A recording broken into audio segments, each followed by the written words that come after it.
What's going on, everyone? Happy Monday, and welcome back to the week. Hope you had a great holiday weekend. Thanksgiving and the holidays always throw me off schedule, but hope you and your loved ones had a great weekend, great time. We got a lot to discuss here because, of course, the sports world does not sleep because of the holiday. I mean, technically, I guess news was dormant for Thanksgiving itself. But then you know what? The next day, the sun comes up and there's moves around MLB. We're going to talk about that.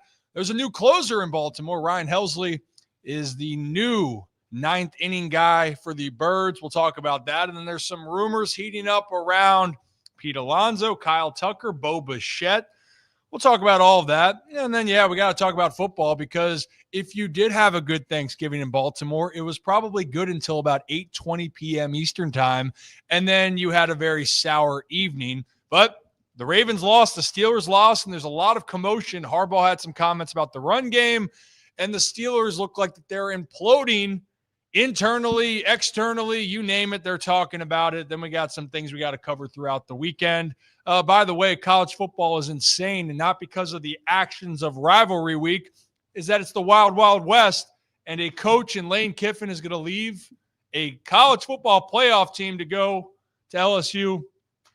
Losing my breath. We'll talk about that and a whole lot more, but let's show you who is in the building and if he's ready to rock because he just got in here. Brad? Whoop. What up? Hey, man. Great timing, by the way. I told you I was going to be cutting it close, but I made it. Man. Listen, we don't talk about it enough on this show, to be quite frank with you, but Formula One has been full of drama. And it's been since 2021 that the final race comes down to who wins the whole thing, and that happens this weekend. While you and I are on a plane, by the way. So leave me alone on the plane. We're watching the race. That early it's going to be going on?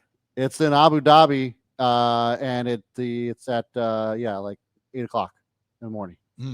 So we're going to have to, you know what? Can we find the time different for that? What time it's going to be going on when we're in Abu Dhabi? Hours? Yeah, 12 hours, 13-hour difference, 6-hour difference. No, I think it's like a 8-hour difference. I want to say it's like, I don't know, like 10 o'clock at night over there, something like that. Well, maybe we can ask Zach because he helped us find out what, 2:06 a.m. currently. Okay, there it is. 2:06 a.m. So 7 hours. 7 hours. No, 8 hours. No, that would be why 9. 9 hours. Sorry. I can't do math. The math isn't great here. It's a Monday. It's Monday. It is a Monday. But Zach, you helped us explain that sometimes in Alaska there's no sun, and sometimes you explain what the time is in Abu Dhabi. But Bali, welcome back. Yeah, just good to be here. I will say, happy Thanksgiving, late Thanksgiving again. But something that this weekend, like I realized because I was with my girlfriend's family in Kentucky, is even just being that much more west gives you like 45 more minutes of sunlight. Oh yeah. And it was just so nice of like, oh yeah, the sun's starting to go down at 5 o'clock, but like at 5:30 is sunset instead of here. It's like 4:40. You're like, oh wow, it's almost pitch black. Yeah. So I got teased with that, and then obviously came back here and just excited to talk about a lot of. Bro, when I was in Charlotte, sport. It was still Eastern time zone. But it was still like 45 minutes later. Yeah. Like in the summertime, the sun wasn't completely down, or like it wasn't completely dark until like 10 o'clock at night. Yeah, I mean it's 5:08, and the sun is down here. Oh yeah, it's gone. You know what? No, it's down. It's down. It's down. It's the winter, and you know what? It's black back here. It's officially December now, guys. It's December 1st today, right? Meow. Thanksgiving has come and gone, and now it's the holiday season. Christmas is in 3 weeks. It's the holiday season. Wouldn't the holiday season, though, be included? This is what I never understood. Well, it's the Christmas holiday. Yeah, because I feel like I season. Include the holiday season, but I include the holiday season like the day before Thanksgiving on. Like that's the holiday season. I don't know if the Tuesday or one day before Thanksgiving, if I'm considering that the holiday season, but I do definitely consider. It starts on Thanksgiving Day because, that's when the parade starts. When the parade starts, it's the holiday season. Some people, I swear, some people think the holiday season starts November 1st. And by some people, I mean my wife. Like November 1st for hits. her, it starts September 1st. It actually, we really want to get down to it. If she could put Christmas time in the summer, she would. Yeah. The Christmas tree went up on Halloween. Yeah. Came back from a trip and whammy, that thing's up. But I get it. It does come and go quick. So all of you just let us know, when do you consider the holiday time? And we'll have that debate throughout the rest of the year. But officially, I think we can all agree December, the holiday music is, you can't argue that. It's your time to shine now. Not it should be November or leading up in December. You know what? Enjoy your time. There's a lot of holiday classics. We'll get into some of ours later on in the month. I like that. That's fun. Yeah. You know what's also fun? If you are looking for a great cyber deal this Monday, guys, you know, it was Black Friday savings. Now it's Cyber Monday, December 1st. And we got to shout out Merit Clubs, because guess what? Their deal is you sign up right now, $1 the rest of the year, $1. We talked about 3-day free trial passes. You can try out Merit for $1 hair the rest of this year in 2025. Zach, how do you spell $1? MERRITT. And when I move, you move. Just like that. And we appreciate our friends over at Merit Clubs. Check out meritclubs.com for more on their offers. And obviously, I've had people ask me about recipes and their whole wellness. That is also located at meritclubs.com. Guys, why don't we discuss some baseball? Because one of the moves that did happen, of course, it's an Orioles-related move. And I had kind of a feeling in my plums that there was going to be a move. I was hoping it was going to be Friday when I wasn't traveling. But, of course, it's right when I'm going through the mountains of West Virginia. Yeah, the Orioles are famous for that. Just death taxes, and we're going to make these moves when you think it's going to be the most inconvenient for you. So, for me, it was a little inconvenient. But it's not inconvenient for the fans. They'll take it. Yeah. There's a closer in Baltimore. Yeah. Ryan Helsley. There we go. Come on down. And Jeff Passan, he reported it. It's going to be a 2-year deal, opt out after year one, essentially a $14 million option, which then there's the stoppage. And, you know, if Helsley pitches well, does he go back into the free agency market? Does he not? But there it is, Jeff Passan. And the other part with Helsley is he was considering converting to a starter. Well, nope. He's going to be the 9th inning guy for Baltimore. And fellas, you know how I feel about roles. The Orioles needed the closer role filled. And it's filled. And I'll be honest, I'm not surprised that Ryan Helsley was the choice. But I think the conversation is, who is the best closer out there during this free agency market and piece? I think he fits the mold. I think he's probably one of the cheapest of the options. I think Robert Suarez, and Diaz are going to command more money overall. And the Orioles, though, they got a good deal, and they're banking on Ryan Helsley bouncing back here after it was a rough 2025 for a lot of reasons.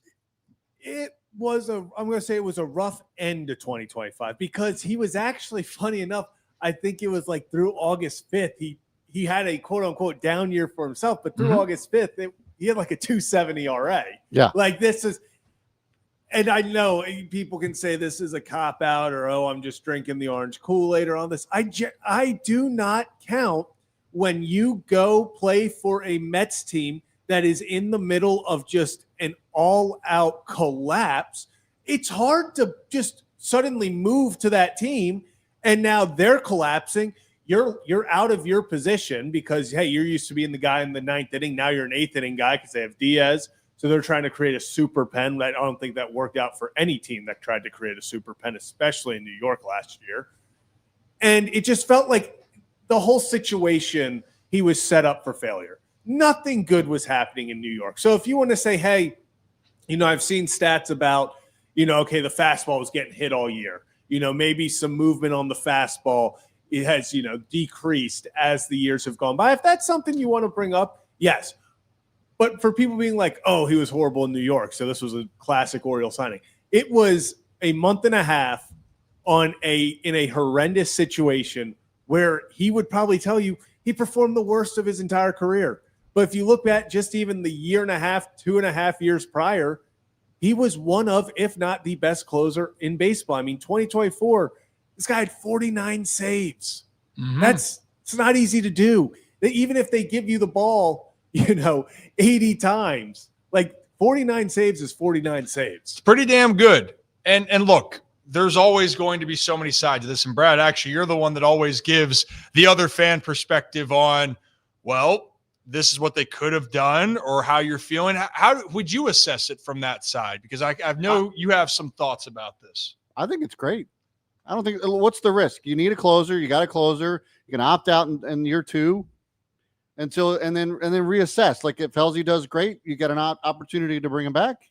And then you try to figure out what you do with the mountain after that if he's healthy. Who knows what he's going to look like, when he is healthy again. And now you don't have to worry about shuffling players around to put on the back end of your bullpen. I know that we've talked about Tyler Wells kind of being potentially a high leverage guy, and now he can go back into the starting rotation. So then that gets a little bit more solidified. For me, I think the club has only gotten better with these 2 moves that we've seen recently, in my opinion. I think the next big move needs to be that top line starter that both Mike Elias and some of the other brass up there in the front office has talked about.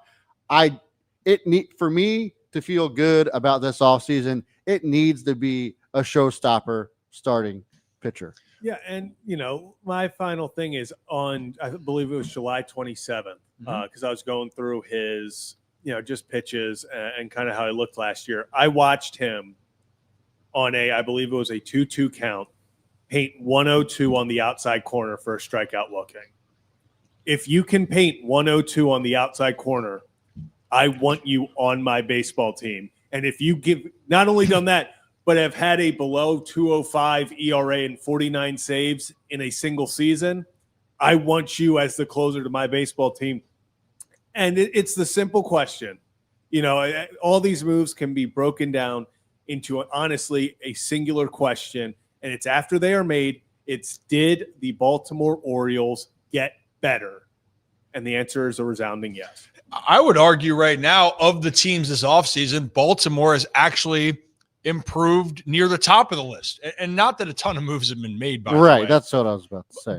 But if you're looking at Mike Elias's list, offseason list, he said they needed a bat.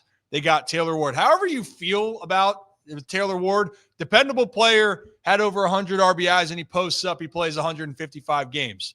Well, and with the talent, there isn't a huge need for a big bat. There just isn't with the current upcoming talent. I mean, who knows what Sam Basayo is going to do in his first full rookie season?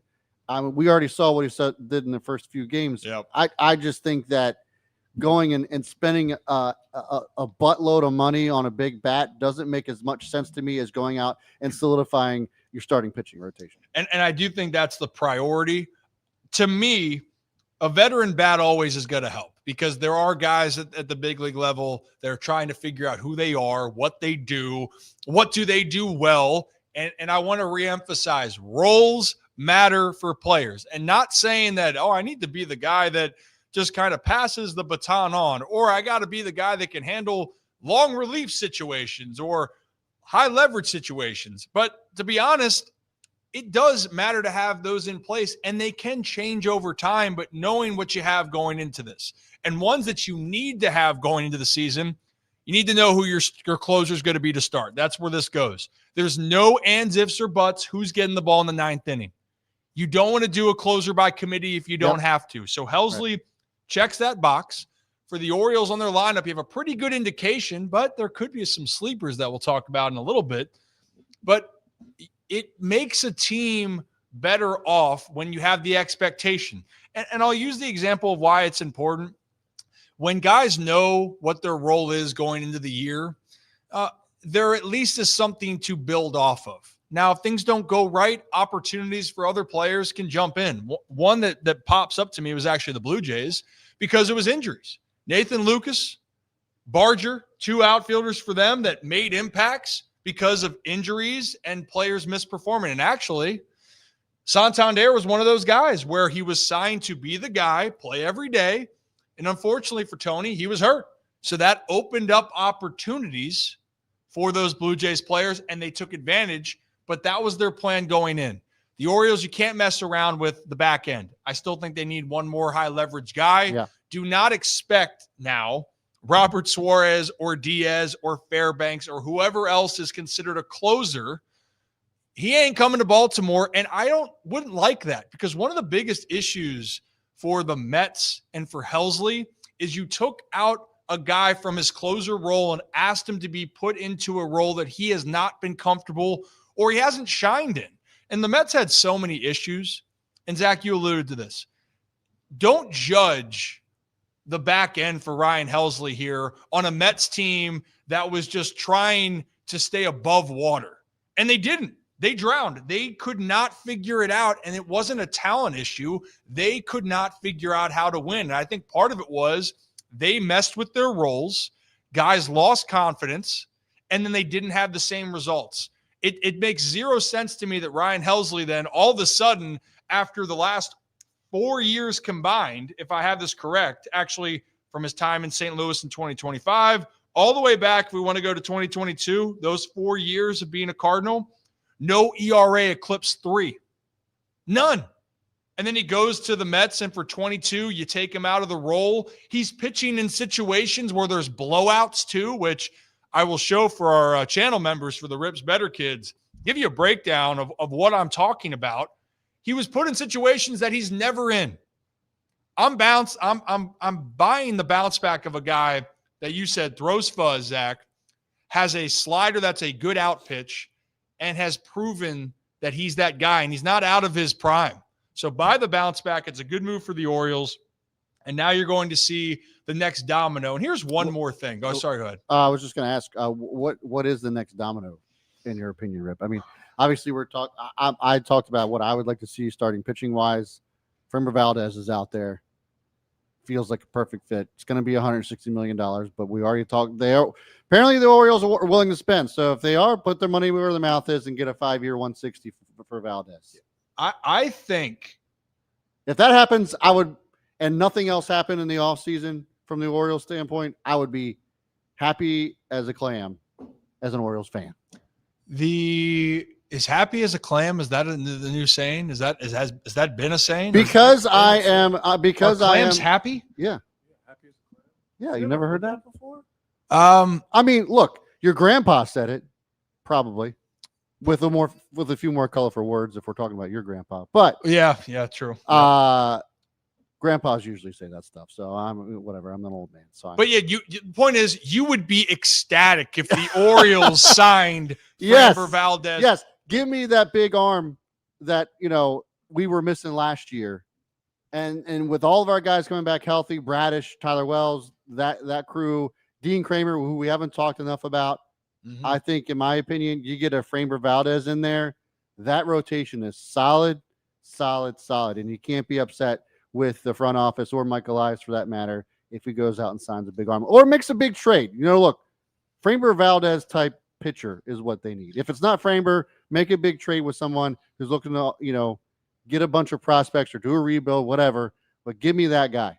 Yeah, I will say this, because you asked me then what is the next move? Well, you're saying right now your high leverage reliever for a closer is gone. So you're not worried about the Suarez, the Diaz market. And I'm really curious what that price point's going to be now, because if Helsley going into this offseason wasn't considered the top, I assume that Diaz and Suarez are going to eclipse this $14 million a year. Yeah. And here's the reality. Come closer here. I wish I could zoom in like I could on that's the next upgrade. The vertical. Whoosh.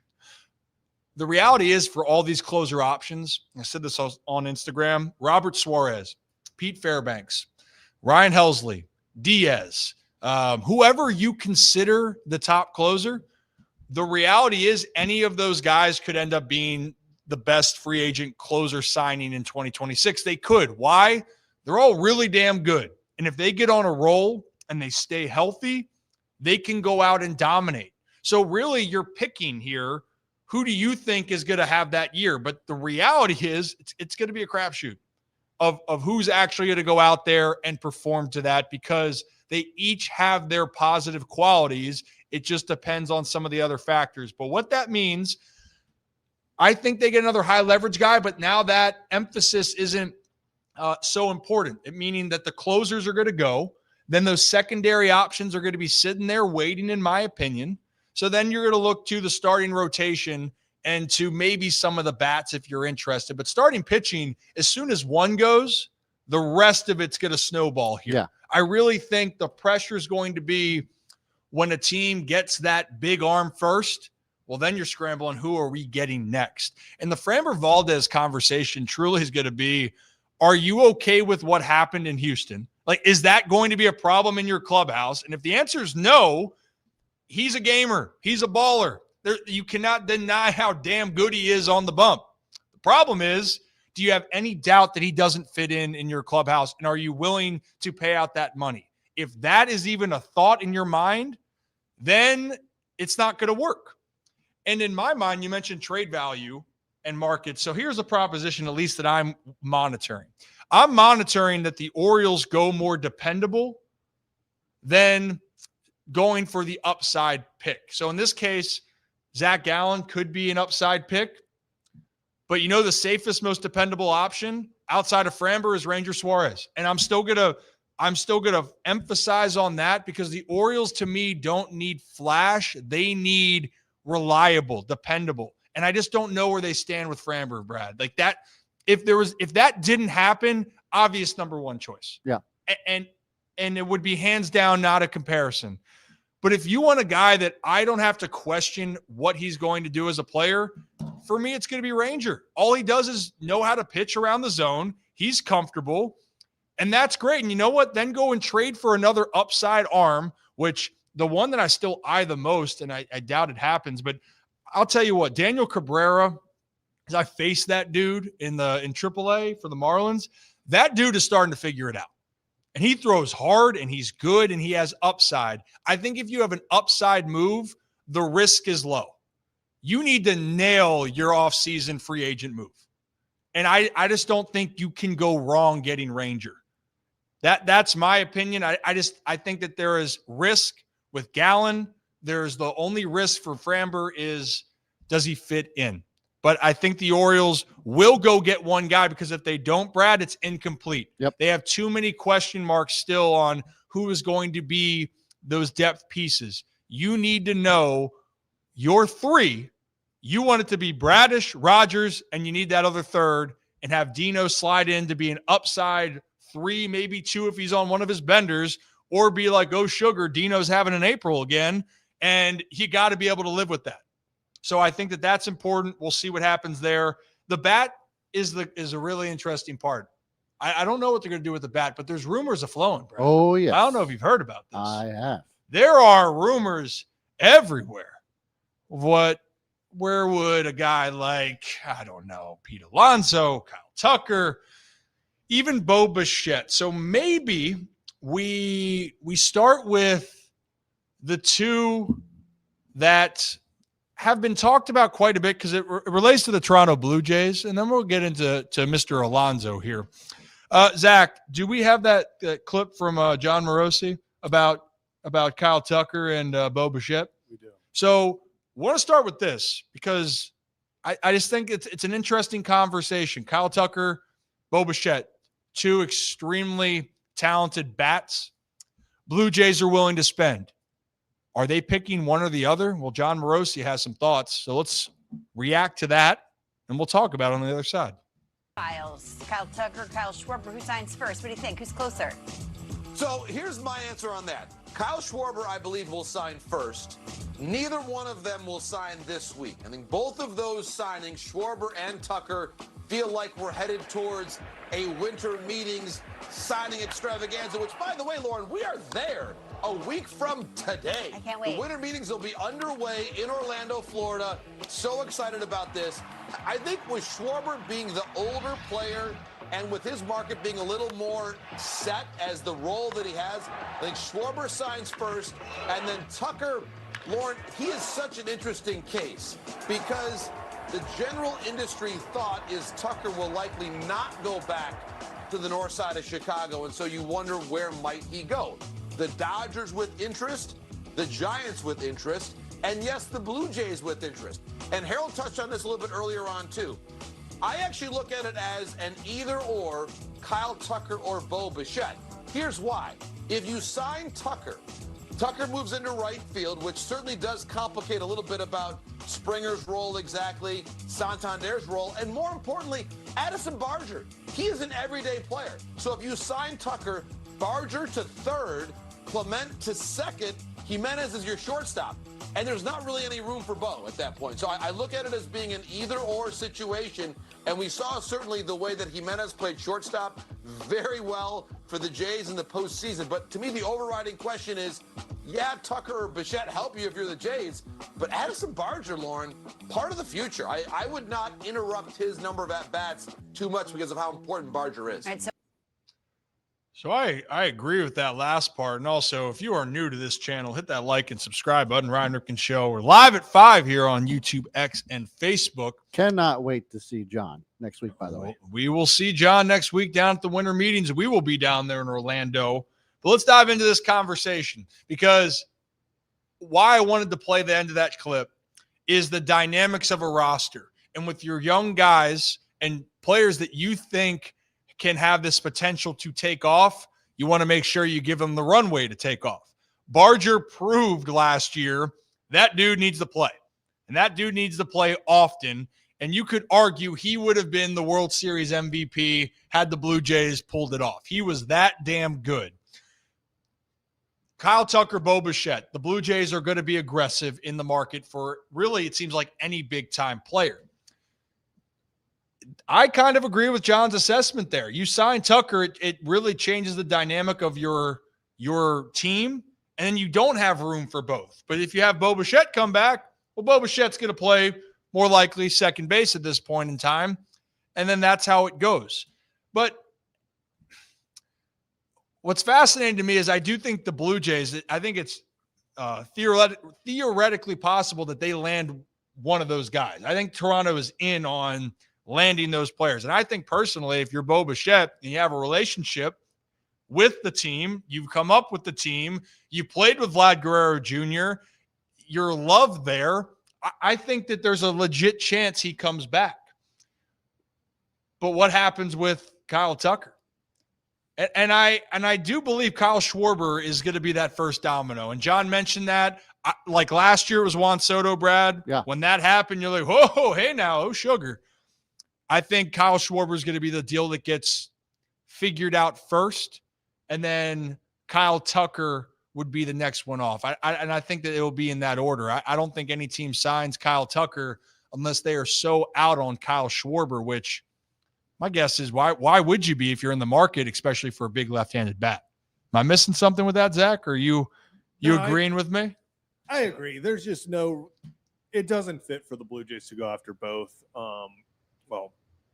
Sign both. They're going after both. I'm in my head. I keep on going back and forth on which I think is better for the Blue Jays, and honestly, I'm not sure. Like it literally, it might come down to the fact of like, okay, hey, the familiarity of Bo Bichette in the locker room. He knows everyone. He fits well. All of that, because I mean, yes, he was injured in the playoffs, but this is a guy that he's got one of the best averages in the league over the past 3 years. I mean, this guy gets on base. He is a superstar. It would be really surprising if they both are like, hey, yeah, we're in. I would almost be surprised if they decided to go Tucker instead. I think both obviously slightly different skill sets, but I think for Toronto, it ain't broke, don't fix it. Like I feel like Bo Bichette is a catalyst for that offense. He's an RBI machine. He gets on base, does everything you want from him. Kyle Tucker's coming off of kind of a disappointing year. So for me, I think there's more risk because Tucker's going to get more. Yeah.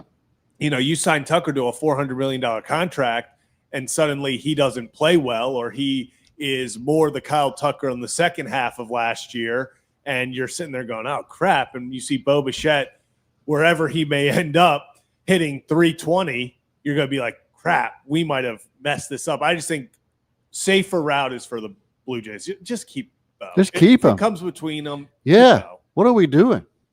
I mean, with the Blue Jays willing to basically talk to anyone and sign anyone that has any sort of talent, as we've seen over the years, why not just bring back your reliable guy who also has a great relationship with the rest of the ball club? And we talked about Guerrero Jr. and him came up together at the same time. Mm-hmm. Like, keep that story rolling, man.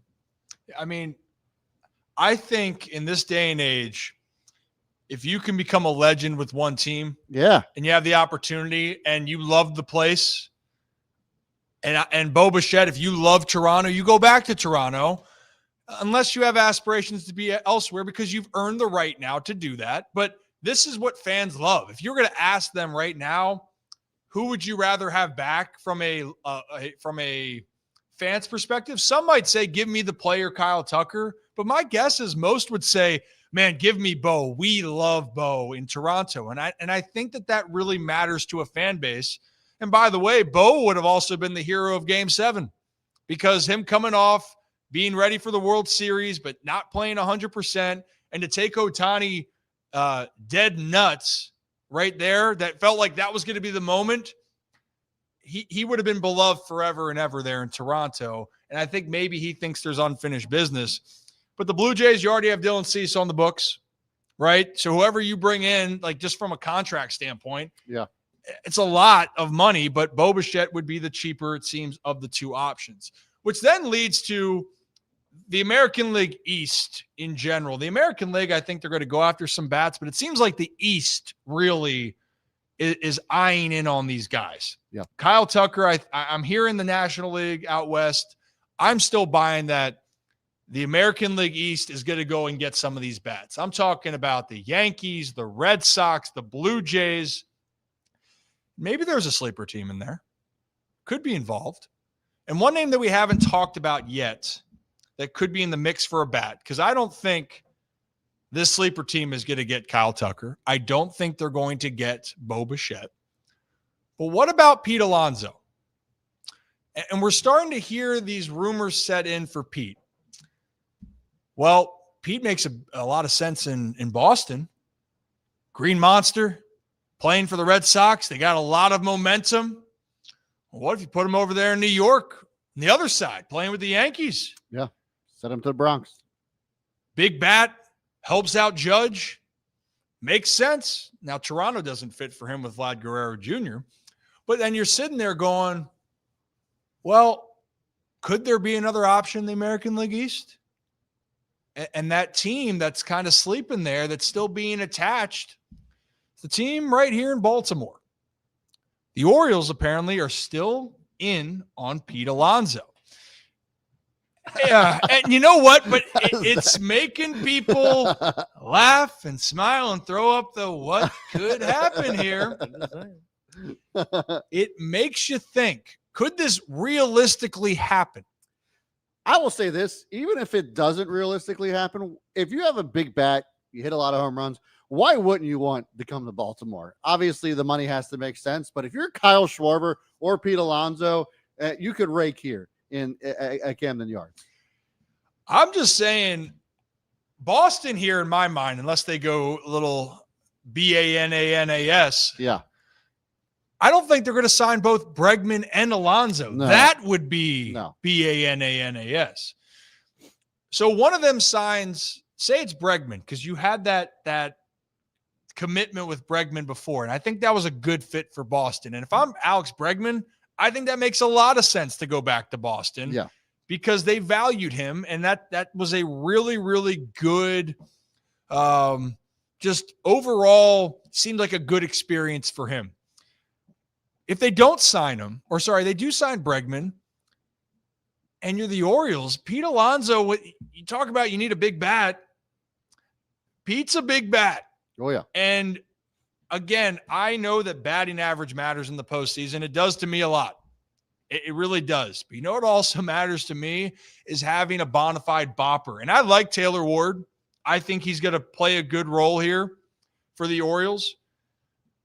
But you're telling me that there's a guy out there that four of the last 5 seasons has had 90 or more RBIs. In 3 of the last 4 seasons, he's had 118 or more RBIs. That don't grow on trees. That's almost doubling the Orioles' average leader this past year. I think, what was the number, Zach? Do you remember off the top of your head for the Orioles last year? I think it was like 60-some RBIs. I believe Gunnar had 62. That's not a lot. That is, you know what? I'll pull it up right here. That quickly. When I move, you move. Well, at least I'll pull it up on my screen. 68. So if you double that, that's 136. And Yeah. Pete Alonso had 126 by himself. Hit 272. If he hits that, I think you can make the case he's even more valuable than Schwarber from a bat perspective. I think Schwarber from the whole clubhouse persona of what he is, yeah. there's a value there that you can't quantify. But Pete Alonso, man, talk about a game changer for your team. That changes how people would view the Baltimore Orioles in 2026. I would 100%. say that would put them in a position to really be a dominant offense. But what do you do with the other pieces? Like, Trade them. But so You trade them for pitching. well, and that could be the option, Zach. I mean, there's no way Kobe Mayo and Ryan Mountcastle, in my mind, and Sam Basayo, something's going to give here before Ryan the season Mountcastle starts. gets traded with like maybe a prospects that are attached to them, maybe a Heston Kjerstad. I don't know what's going on with Heston, but like somebody in that prospects field with Ryan Mountcastle for any starting pitching would make sense to me. It's a fascinating conversation. And I want to reiterate this. Pete Alonso, I think, is undervalued as a bat. Yes. And that's crazy after what I said, but I still think people are looking at, he plays first, the defense is okay, or is he going to be a liability? How long is he going to hit? I am well aware of all of that, but what is his MO? He's going to bang. Yeah. He's a banger, Zach. I mean, if you look at his percentiles from last year, he's actually had his best year for expecting on base average, expected batting average, expected slugging, expected on base percentage, hard hit percentage, bat speed. It just, everything was a career high. So it's not like he has regressed in the slightest. And then if you go to his expected home runs by park at Camden Yards, he was expected to have 45 last season. So a little blip up. Actually, I believe it's the 4th most that he would have been projected. Okay, I'm going to say 3rd most because I'm not counting the Athletics Little League ballpark where he would have had 56. That's kind of ridiculous.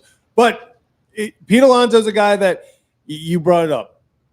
Already there's a logjam at first base. If you get a guy like Pete, that means in my mind that you are not signing a frontline starter and that you are going to the trade market for a starter, because at that point, why wouldn't you? You have 3 first basemen, right-handed first basemen that are kind of all repetitive of each other. It's like the potential, the guy you thought could reach Pete Alonso's stats and Ryan Mountcastle, and then Pete Alonso. It's like 3 different evolutions of players. You would have to get rid of probably Mountcastle and Mayo, because my biggest fear is with Mayo that they use him as just like a backup, and that could kill his. He's way too talented for that. Yeah, you just do not do the, Kobe can play every 4 or 5 days and that's going to be good enough. You can't do that to the kid. Give him playing time or get value for him. So, I mean, it would be awesome. Do I expect the Orioles to? No. I'm an Orioles fan. I cannot, until the ink is dry on paper, I would not believe that Pete Alonso was signed here.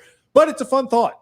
I think it's a fun thought. I think there's a much better. That would be the biggest free agent signing in Orioles history. Without a doubt. Well, Not even close. Well, given the context of where they are currently, like as a team, of where they could go, because we're going back, like Miguel Tejada was a big signing, but the Orioles. I was talking like contract. Yeah. But what was Miguel Tejada's contract? It wasn't $140 million. Chris Davis will still be the largest. I don't think Alonso is going to eclipse the $160 million that Chris got. 170. I think I think a 3 or 4 year deal, and Alonso gets $30 million a year. I think that's like realistic. 140, I think 5-year deal or 4-year deal for 140 with the 5th-year option might make sense. Which I don't think sounds crazy, even if you're the Orioles. I mean, how much did they sign Captain General Soreness? It's about 16, 17 mil a year. Okay. So, by the way, here, Miguel Tejada signed a 6-year, $72 million deal, and that was for a big name free agent. He played at an MVP caliber level. Yeah. Pete Alonso would definitely be the most bold that they have done. Ever. The boldest move that they have done in recent past, honestly, in the last decade plus, had been acquiring Corbin Burns. I think that's up there given where the team was, but they didn't re-sign him. Nope. So the only way Pete comes to Baltimore is if you have a plan for the other guys that are taking up his spot. And if we're going to prioritize, I still think getting the pitching is more important than the bat. Here's my plan. You get Pete Alonso and you trade for Freddie Peralta. Brewer said that he's not available, but he's available. That would be something, wouldn't it? I just have a hard time. Wouldn't be the first pitcher they traded for the Brewers. I know, but I really just want to see what they're going to do with Mountie and Mayo. Like, I can't fathom this situation. So adding Alonso into the conversation just confuses me. Make him the DH. Just have a DH. They've never done that as an organization. I know, but they should. I mean, that's a whole different conversation. If the Orioles change their philosophy, then bring them on in. But if you ain't going to change it, it ain't going to fit. But I'll say this. If Pete Alonso goes to an American League East team, that team, to me, will probably become the favorite in the AL East, and I would take them as the World Series favorite in the American League. Yeah. Because Pete Alonso, I think worst case scenario, goes to Boston or the Yankees, and guess what? Those teams are going to be lethal. If he goes to Boston, I would pick Boston to win that division. Yeah, I mean, they were already a dangerous team last year, and then you had a big bat like that. I mean, good God. Yep. So we'll see. Time will tell. But it's always an interesting conversation because this is what it's about. And we'll try to give you time, baby. We'll try to give you some more answers next week. We'll be down there at the winter meetings. It'll be a good time. We're not there for a long time, but we're there for a good time. Oh, yeah. A lot of the action is going to be on Monday and Tuesday. For sure, we'll be heading down on Sunday to get it all set up, and we will share more of the information when we get down there. And for our channel members, you'll get the behind the scenes, especially the Rips Better kids. We appreciate you guys. And we appreciate our good kids. You all are good kids, but the Ribs good kids and Ribs better kids, our channel members, you guys have made the process and helped us continue to grow. So if you want to help us on the journey or help out the channel, click that join button. It would mean a lot to us. Appreciate you guys as we continue on. And I can't believe it, guys. It's December 1st. Next month's 2026, and we are off and running. It is crazy. To a whole new year. A whole new year. No, that wasn't good. A whole new year. No. Mm-mm. Okay. Well, at least I'm putting myself out there, you jacks. So, no, you did great. You did great. There was an energy. Shut up, you kiss ass. Yeah, you know what? But both of you guys, I'm not answering your calls. Okay. We don't answer them anyway at 1. Yeah, 1:30 in the morning. I didn't call you at 1:30 in the morning. We're going to, we're not going to tell you who was just blowing up our lines at 1:30. We'll save it for Thursday because I think we'll have him on then. Oh, good. Yeah, let's save it for that. Because out of curiosity for all you listening to this, and if you're on Spotify and Apple listening after, thank you, by the way, hit that subscribe and follow button. Would you call someone at 1:30 if it wasn't an emergency? Just I'll let that sink in. Not an emergency. Would you call 1:30 p.m.? Five people. Multiple times. Yes. Let us know in the comment section live, or let us know next time we do this. And I appreciate that. I wholeheartedly would love to hear it, because Brad, you said to me, if I did that to you, you would just punch me right in the nuts. But I'd say, hey, buddy, I wouldn't do that to you. I wouldn't do that to you. Maybe. I was so mad. Yep. I literally was like, bro, is everything okay? Oh yeah, and then went into it. Mm. I seriously, as a good friend, genuinely was concerned for our friend who called me at 1:30 in the morning. And I will say, I've had times where I will, be up and I'm feeling maybe I send a "Hey, you up?" text, Yes. but to my friends here, this isn't a booty call thing. It just I think I've had it like with Mike or some of my friends on the West Coast. Be like, "Hey, you up?" And they'll FaceTime me right then and there. But bold, out of the blue, multiple times, no messages left, and you're sitting there going, "That's the teller, right?" That was the teller for me because I was up. My phone was charging. I was actually watching a movie, and all of a sudden, I go over and I see my phone. I'm like, 30 minutes ago, missed call, and I was like, "Okay, no follow-up call, no missed text of like, hey, this is absolutely needed right now." And I was like, and then I forgot about it the next day until Brad brought up. I was like, "Wait, yeah, that happened to me too." Rocco brought it up. Oh, it was Rocco because Rocco got multiple FaceTime requests from said individual. It's very interesting overall. But again, my thing is, I'm just glad that like we have Ravens players that feel comfortable enough to call his boys at 1:30 in the morning. I mean, like it's all good. For any of you guys, like if you call me at 1:30, that's cool. If I'm dead asleep, I ain't answering. And if I'm awake and I see you calling, I still might not answer it because I'm like, I have a feeling this isn't good. However, what I would appreciate, I like to be there for the group. So if I feel it, I would pick up. But what would help me out is if I get a text message saying, "Hey, all good. I just have a question."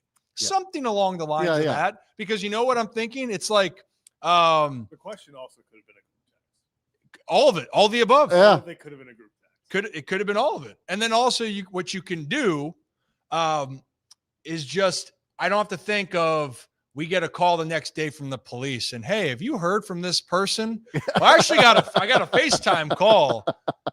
Well, why did something go wrong? He didn't make it home last night. Yeah. And then I'm filled with guilt. And I'm sitting there going, could I have made the difference? Which is why I was like, bro, are you good? Like just making sure that you're not dead in the ditch. But then the truth came out and then I got pissed. Yeah, you know what? And was up for the next hour. Yeah. Could not go back to sleep. Yeah, I was still up. Ollie and I were watching. What were we watching? Late night. Saturday. Yeah. I don't know. Yeah. I ended up watching this one show on Jamie had been watching this like historical fiction show like called Poldark, and I watched the ending of this and I'm like, why the hell am I watching this? But then I'm going to watch the other next episode. It's like one of those where I'm not really invested, but now I'm kind of invested. Yeah. And it's not something I'd recommend for you to watch, but you might like it if you just like to have it on. Yeah. Okay. I started Stranger Things over again because I want to watch the. Ooh, that's right. It's out. So new season. I started it last night. From the beginning. From the very beginning. I've seen it like the first 2 seasons and then I kind of fell out of it. And then I saw that like, the latest season's out. And then I was like, oh man, I don't remember anything from watching it before. Might as well start over. Yeah. I was watching Knives Out. Oh, that's a great show. Great movie. 2 great movies. Just one of those movies because the third one's coming out. So when I saw the first, I then immediately watched the second because I was like, these are fantastic. One of those movies where every scene that a new character walks in, you're like, they're in that movie. It's like a quick cameo, and you're like, that was probably so much money for them to appear in that 30-second cameo. The sequel, was it the Purple Onion or Glass Onion or Glass whatever? Onion. That was also equally as good. Yeah, that was actually funny enough. Glass Onion was the one I was watching when he called. That's what I thought was nowhere near. He who must not be named. Actually, by the way, too, Harry Potter's on all the time. So saying he who must not be named, Voldemort. Yeah. That's on, I feel like, every single weekend. Yeah. So last night after the football game, I watched a little bit of the Deathly Hallows Part 2. Okay. But enough of our banter. That's a little bit of mixing it up. We appreciate you guys. What you got? I was just going to remind everybody as we're talking about movies, we're going to talk about the movies or the movie club. We're moving it to Thursdays. We're going to talk about the movie club Thursdays. Wanderlust is our movie book club. Yes. Movie Club. Yeah. So if you guys want to partake in Wanderlust, get your glasses out. I need to get some good reading glasses, like act sophisticated. Well, Oh, there we are. Oh, hello. See, look how. Yeah. Look at this, Zach. Like we're like twins now. You know, Yeah. It's the beard. it's the beard. it's the neck beard, Yeah, not just the beard, the neck beard. I have a photo that's kind of similar to this that I will show you guys from when I played in Hagerstown, Oh, okay. and you would think I'm very swell. Oh, Hub City. Little H-Town, baby. The true H-Town. Well, guys, I did mention the football game. So before we, continue to move through the show, and I see the love on Facebook, by the way. We're streaming live on YouTube, X, and Facebook. Hey, how you doing? We appreciate all of you guys on X, YouTube, Facebook. Thank you. I saw one show, Rob Ripken show is the best. We appreciate that. We are far from perfect, especially our friend that he must not be named, but we appreciate it. We try to have fun here, try to give you guys some perspective, and we think we have some great guests, and we'll have some great guests next week down at the winter meetings. So why don't we then, it's a good thing I have these glasses too. Why don't we take our quick trip around Maryland, Zach, and always take the under, correct? Yeah, take the under. We got to have a signal beforehand so I can get this thing ready. Well, I want to see how quick you can pull it up. Boom. Look at that. And we're going around Maryland, brought to you by our friends over at Next Move Charm City and the Belanger team over at Lone Depot. Hey, how you doing? And if you are looking to make your next move, make the right move, whether it is city, suburbs, or shore. Shannon, Brett, and Rich, the Belanger team at Lone Depot, they're looking to make the best experience for you. So make the right move with Next Move Charm City. And I was going to throw the glasses, but these seem too nice. They're just cheap Amazon glasses. Oh, Christian bought them for whatever reason. You know what? I'll keep them because they are my sophisticated glasses. There you go. Well, around Maryland, we did just talk a little bit of baseball here. We will get into foosball in Baltimore here. The game last night, Commanders and Broncos. Terrible game. What are you talking about? It was terrible until it got to overtime. I was entertained throughout it. I got entertained. So that first half of the game, you were entertained. I was when Mariota did a jump throw right to the linebacker. I thought, wow, that was a bad throw. Is that how they pronounce it now? What? Mariota? I know Chris Collinsworth is going through that one. He was having a hard time. Is it Mariota or Mariota? So I've seen things where I need to go back and watch. I thought someone on Twitter said that that's how Mariota pronounced it in his player intro. Oh, and so probably to with people. Well, I don't know. But also, it does make me think of Mariota. And since I mentioned Harry Potter, like Leviosa. You guys remember that? No? Nope. No, I know what you're It's talking Leviosa, not Leviosa. It's not Mariota. It's Mariota. Get it? No? Anyway, I was entertained. I thought that the game, even though it was slow and sluggish early, I still thought it wasn't going to be as competitive, but maybe it's because the Broncos just playing close games then, so I should have thought differently. They talk about teams that don't blow out other teams. Yeah. That's Denver by far. And Marcus and the Commanders, they came down the stretch, and I thought they were lighting up that secondary, and they couldn't get home for pressure for the majority of time. And Scary Terry looked like he was going to be the hero. And then they had a great play, the 2-point play designed up, and Bonito makes a hell of a swat, and the Broncos still win. They're at the top of the AFC right now with the Pats. Do you have a different thought on this, Zach? Well, no, I just figure out that is how Marcus pronounces it. Mariota. So Chris Collinsworth was just enunciating that a little bit more. I think they panicked because that's how he introduced himself. I guess he has made clear. This says he indicated during his Sunday Night Football player intro. So I guess that is the correct way. He might have just been messing with people. That's what I'm thinking. It's been Mariota ever since he's been in the league. Like, what do we do? Yeah. Well, it's also like Bijan was supposed to be Bijan. Bijan, but then he's like, I like when people call me Bijan. Achan. Also, Travis and Jason Helsley, their name's actually Kels. Their dad apparently. Yeah. It's like his all of his family goes by Kels, but he didn't care, and everyone kept calling him Kelsey, and it just stuck. So his part of the family is like now Kelsey, but the rest is Kels. Well, the more we know, right? The more that we know. I will say, and I see it, Rick, the incredible catches. I missed Puka's, but I did not miss Traylon Burks or Brock Bowers' catch. Yeah. Puka Nakua's was bananas. I mean, there were the Bowers catch. It looked like Geno was just trying to throw it in the ground, and Bowers went down with a man on him, made a great catch. Burks, that's his second career touchdown catch. And for those that didn't know, Burks was drafted to replace A.J. Brown. It's a tough role to fill there. Yeah. With a pissed off Mike Vrabel because he didn't want A.J. Brown to get traded. Like that was a great moment. That was unbelievable. So there was some good moments, but Brad, I get it.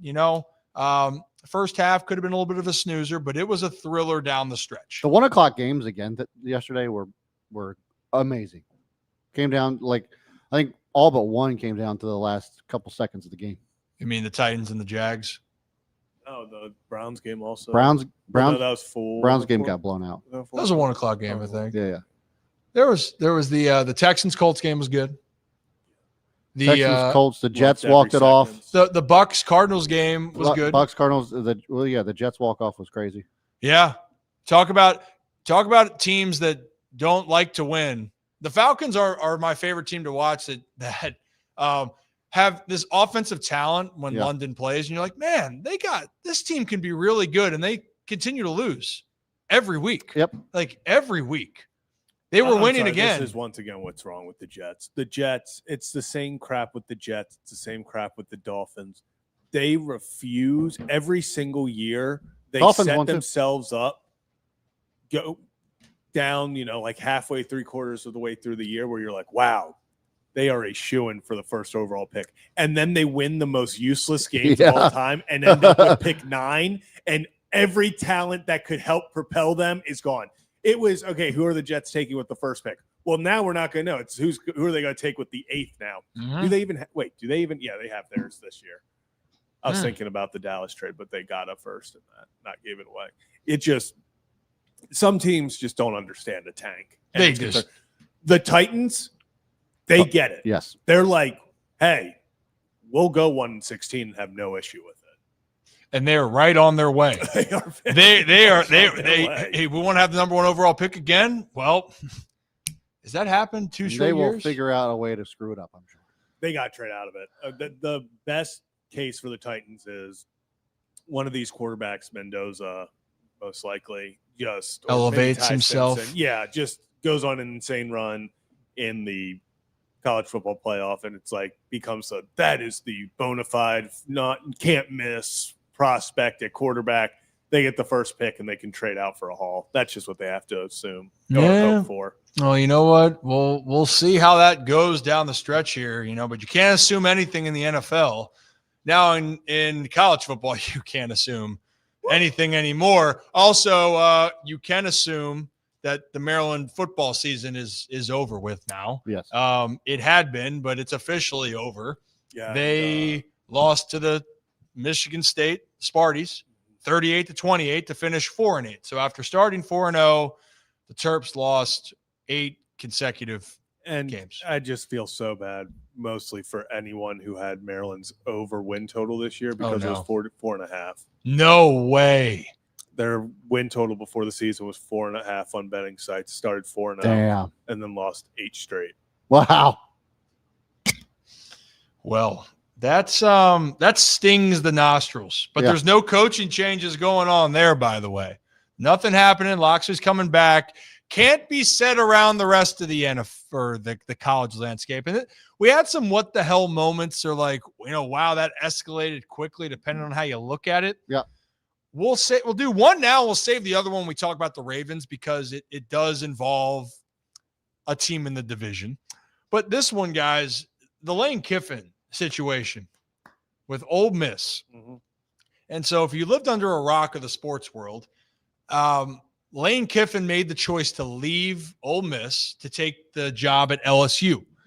And man, do I feel for Marty Smith, the reporter for ESPN that was waiting because it felt like it was prolonged. And they had Marty Smith come on ESPN like, we're waiting for Lane's decision tonight. And then Marty goes on and tweets, actually, tomorrow Lane Kiffin is going to make his decision. But Marty's just sitting there waiting, just like the rest of the world. 48 hours. Marty said. Then did you see how he got the interview? The interview? Yeah. He drove through the woods because Lane texted him, I guess, and was like, I can do your interview now. So Marty got in the car, drove to the airport, was like, I got to be there. It was all fenced off, like police cars, fire trucks, everything. Marty's like, absolutely not. Goes off-road into the woods and comes all the way around to Lane Kiffin. That was the first thing he said. He was like, asked him about it, and he was like, well, first off, the most impressive thing I saw was you doing that little maneuver around everyone to come do this interview. So, yeah, shout out Marty Smith. This is everything. This is all NCAA's fault, just straight up, because they just don't know how to run anything properly. This is all the transfer portal's fault. This is all National Signing Day's fault. This everything that the NCAA could do to make this possible, it's because of them. It's because the calendar, literally, I think the first National Signing Day is this week. Okay, so you need a coach in to have his recruits come. You then need the transfer portal, starts in like 3 weeks and is over before the college football playoff is over. Okay, so now if you get a new coach, he needs to be in before that so he can get these. Put the transfer portal after the season. Yep. Make all these recruits sign after the season, and then you won't have to have every team. I mean, yes, the biggest story right now is, Ole Miss and LSU with Lane Kiffin. But Tulane's coach is going to Florida. Tulane's coach has already agreed. He's coaching Tulane for their conference championship and in the playoffs. But that's the uncomfortable thing that has to now happen where these guys are coaching through these, or in Lane Kiffin's side, he's not getting the opportunity to coach in Ole Miss. Also, my favorite subplot of all of this is Juice Kiffin, the dog, isn't Lane Kiffin's dog. He was left in Ole Miss. He was left in Holy Mississippi. Shit. Lane Kiffin, apparently it's the worst kept secret in Oxford, is the dog is actually owned by a handler and lives with a handler. Oh, no. But gets posted with Lane Kiffin every Saturday as they walk in. And LSU fans were like, dope. Juice is coming to Baton Rouge. And all these people were like, oh, yeah, no, that's not actually his dog. Yeah. Well, I will say there's a bad college football rocks. I was gonna say Bill Cowher absolutely ripped Lane Kiffin. I don't know if you guys saw that. I saw that. But I don't think Bill actually fully understood what you're saying, Zach. And that the conundrum was I'm sure Lane Kiffin would have loved to finish out the season. I'm sure he would have loved to get into the playoffs and figure out where he goes from there. Been to the playoffs. Exactly. But at the same time, if you have an opportunity with LSU to further advance your career and do what's best for you and your family, you're going to do that 10 times out of 10, I would imagine. But you're stuck into this rut with the timing of it all. I agree with you.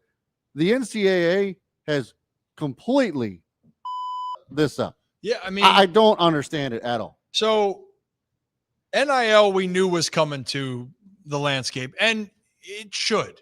But the problem that happened is you created an opportunity for athletes, but not create an infrastructure for how your sports need to be run. And specifically, let's make no mistake here, it is in the college football and college basketball position, because I see the Kevin Willard comment about the Terps. Yeah, it was the same thing. It's the coaches and the players are being put in positions where they need to make a decision. Yep. And they make the decisions at inopportune moments for the programs that are chasing greatness. And that's how I look at it. the situations that we've watched, I am all for people being paid what they think they should be worth. But this is also what's starting to ruin the sport, is that loyalty doesn't matter as much. The best opportunity does. And look, Lane Kiffin, the reputation now that's been given out to him is he goes someplace and he gets chased out of town or he leaves. And you know what? The boos are raining out there. And also for the Ole Miss AD, I think it was Keith Carter, is it upsetting that Ole Miss just had the best year and you have a chance to win, and you're going to take not only yourself, but take some of the coaches, right, Zach? Some of the coaches went with him. Yes. Actually, I believe it was. And that's The where offensive people really coaches. got upset, is Lane Kiffin told his coaching staff there were 2 planes sent by LSU to Oxford.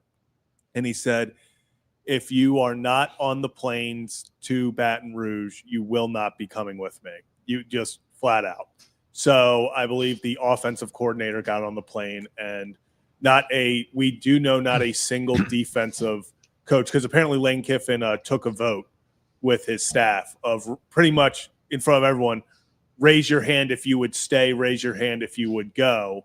And every defensive coach said that they would stay, and all but one offensive coach, actually, which ended up being Joe Brady, I believe, or said that they would go, but only the offensive coordinator got on the plane. So here's the issue here. And by no means what Lane's doing is saying, oh, well, it's just all the NCAA's fault. He made a choice. Right. And again, you can look at the rest of the landscape. Indiana and Kurt Cignetti had a choice. He would have probably been Penn State's top choice if he didn't sign. But you know what? He said, I built something here. Indiana committed to him, and he made a choice. They took a chance on me. We're building something here. I'm going to stay here. Now, however long he stays, time will tell, like way down the road, maybe in 5 years he changes his mind. But he said, I want to be here. Lane Kiffin, if he wanted to be there, and I'm sure they could have paid him more, he could have stayed there. You could have built a legacy with Ole Miss. You know, it's almost like when you look at Nick Saban coming back from the NFL to college and he went to Alabama. He was at LSU. Alabama has a history of football. But Nick Saban, I'm going to come to Alabama and I'm going to win. And he created the legacy at Alabama. Again, storied, but it'd been a while since Alabama, you know, was considered this great football team. They are now, but that's because of Nick Saban. I sit here and I feel bad for the kids that are actually committed to the programs, because this is the part that I hate the most, is that the product on the field for Ole Miss, the story tale of what it is, if they don't go and win or they get knocked out, is going to be what could have been. And I hate that. I hate it for all the reasons. And the NCAA, you really need to figure your shit out, because it's a disservice to not only the players and the coaches in the locker rooms to be put in tough situations, because no one's going to, in my mind, if you have a great opportunity, Brad, you mentioned it about Lane, like truly, if this was the best opportunity, take along that it's a rival in your conference, which stings. Like people can look at it as a divorce and it ended ugly, which it did here. You're still looking at, okay, this is something, and LSU's throwing everything at them. I still get that part. Not that I agree with everything. I get it. But what you're doing is you're putting players and coaches in an awful position. What's the goal? Have them go to college. Let these fan bases, universities celebrate what could be great. And now you're robbing everyone of this moment. Yeah. If Ole Miss flops, they're not my pick to win this thing, but damn, man, it would have been so cool. And now we're going to sit here and everyone's going to blame that move instead of talking about how great of a year Ole Miss had. And that's the part that bothers the hell out of me. So they need to regulate this thing. They need to regulate it the same way the NFL is regulated. You can't talk to certain people at certain times. You got to wait till, the season's over to talk to anybody. That's how it should be. And as far as transfer portal shit goes, I think it needs to be the same thing. You need to sign these players to certain term lengths, whether it's 2 years, 3 years, whatever you wanted to do, and throw over whatever money you want at them. But they shouldn't just be able to transfer to whatever college they want to every year. It's insane. Well, it puts the kids in a horrendous situation, because the one thing I think back to is last season, middle of December, Drew Aller, the quarterback for Penn State, announces, hey, I'm returning next year. And the backup in the middle of, hey, they're about to go to the college football semifinals, has to announce, hey, I have to leave this team that I've put my blood, sweat, and tears in, and I'm not allowed to finish out the college football playoff on this roster because if I do, I am not allowed to transfer. And I only have, I think it was 2 years or something of eligibility left. I need to go somewhere where I can play. And I remember Kenny Dillingham, Arizona State. I gained so much respect for him last year. He came out and said that he told every single one of his players during their run to the, when they were in the college football playoff, he said, if you need to transfer or you need to go out there and see what's out there to do what's best for you, you will have a spot on this roster if things do not work out. You can come back here after everything, because he understands how unfair it is. That, okay, so now these kids have to decide, I'm on this magic carpet ride season for Arizona State where you're just watching Cam Scatterbo get CTE for 15 yards every play, but it's electric. And you're on this, magic carpet ride. And now all of a sudden, it's like, okay, do I want to do what's best for me and leave this in the middle of it all just for the chance that it works out somewhere else?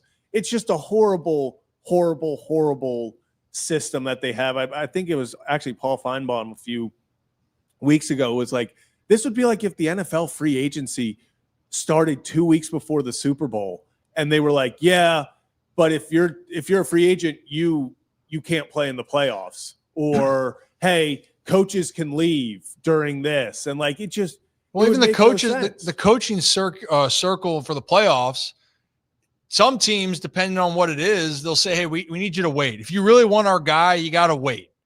And then maybe if you go to the Super Bowl, they'll do that interview between the weeks. But some coaches will be, you know what, I'm going to wait. Or when we're eliminated, we're going to have the interview. If you're really that interested in me, then you'll wait for me. But in college, it's not like that because the recruiting is year-round. The transfer portal is at inopportune times. And actually, while the teams that have all this money, like LSU, the pro for them is they have all the resources and assets. But the con is if you are a good team in college football, the other teams without those, you are going to then be plagued.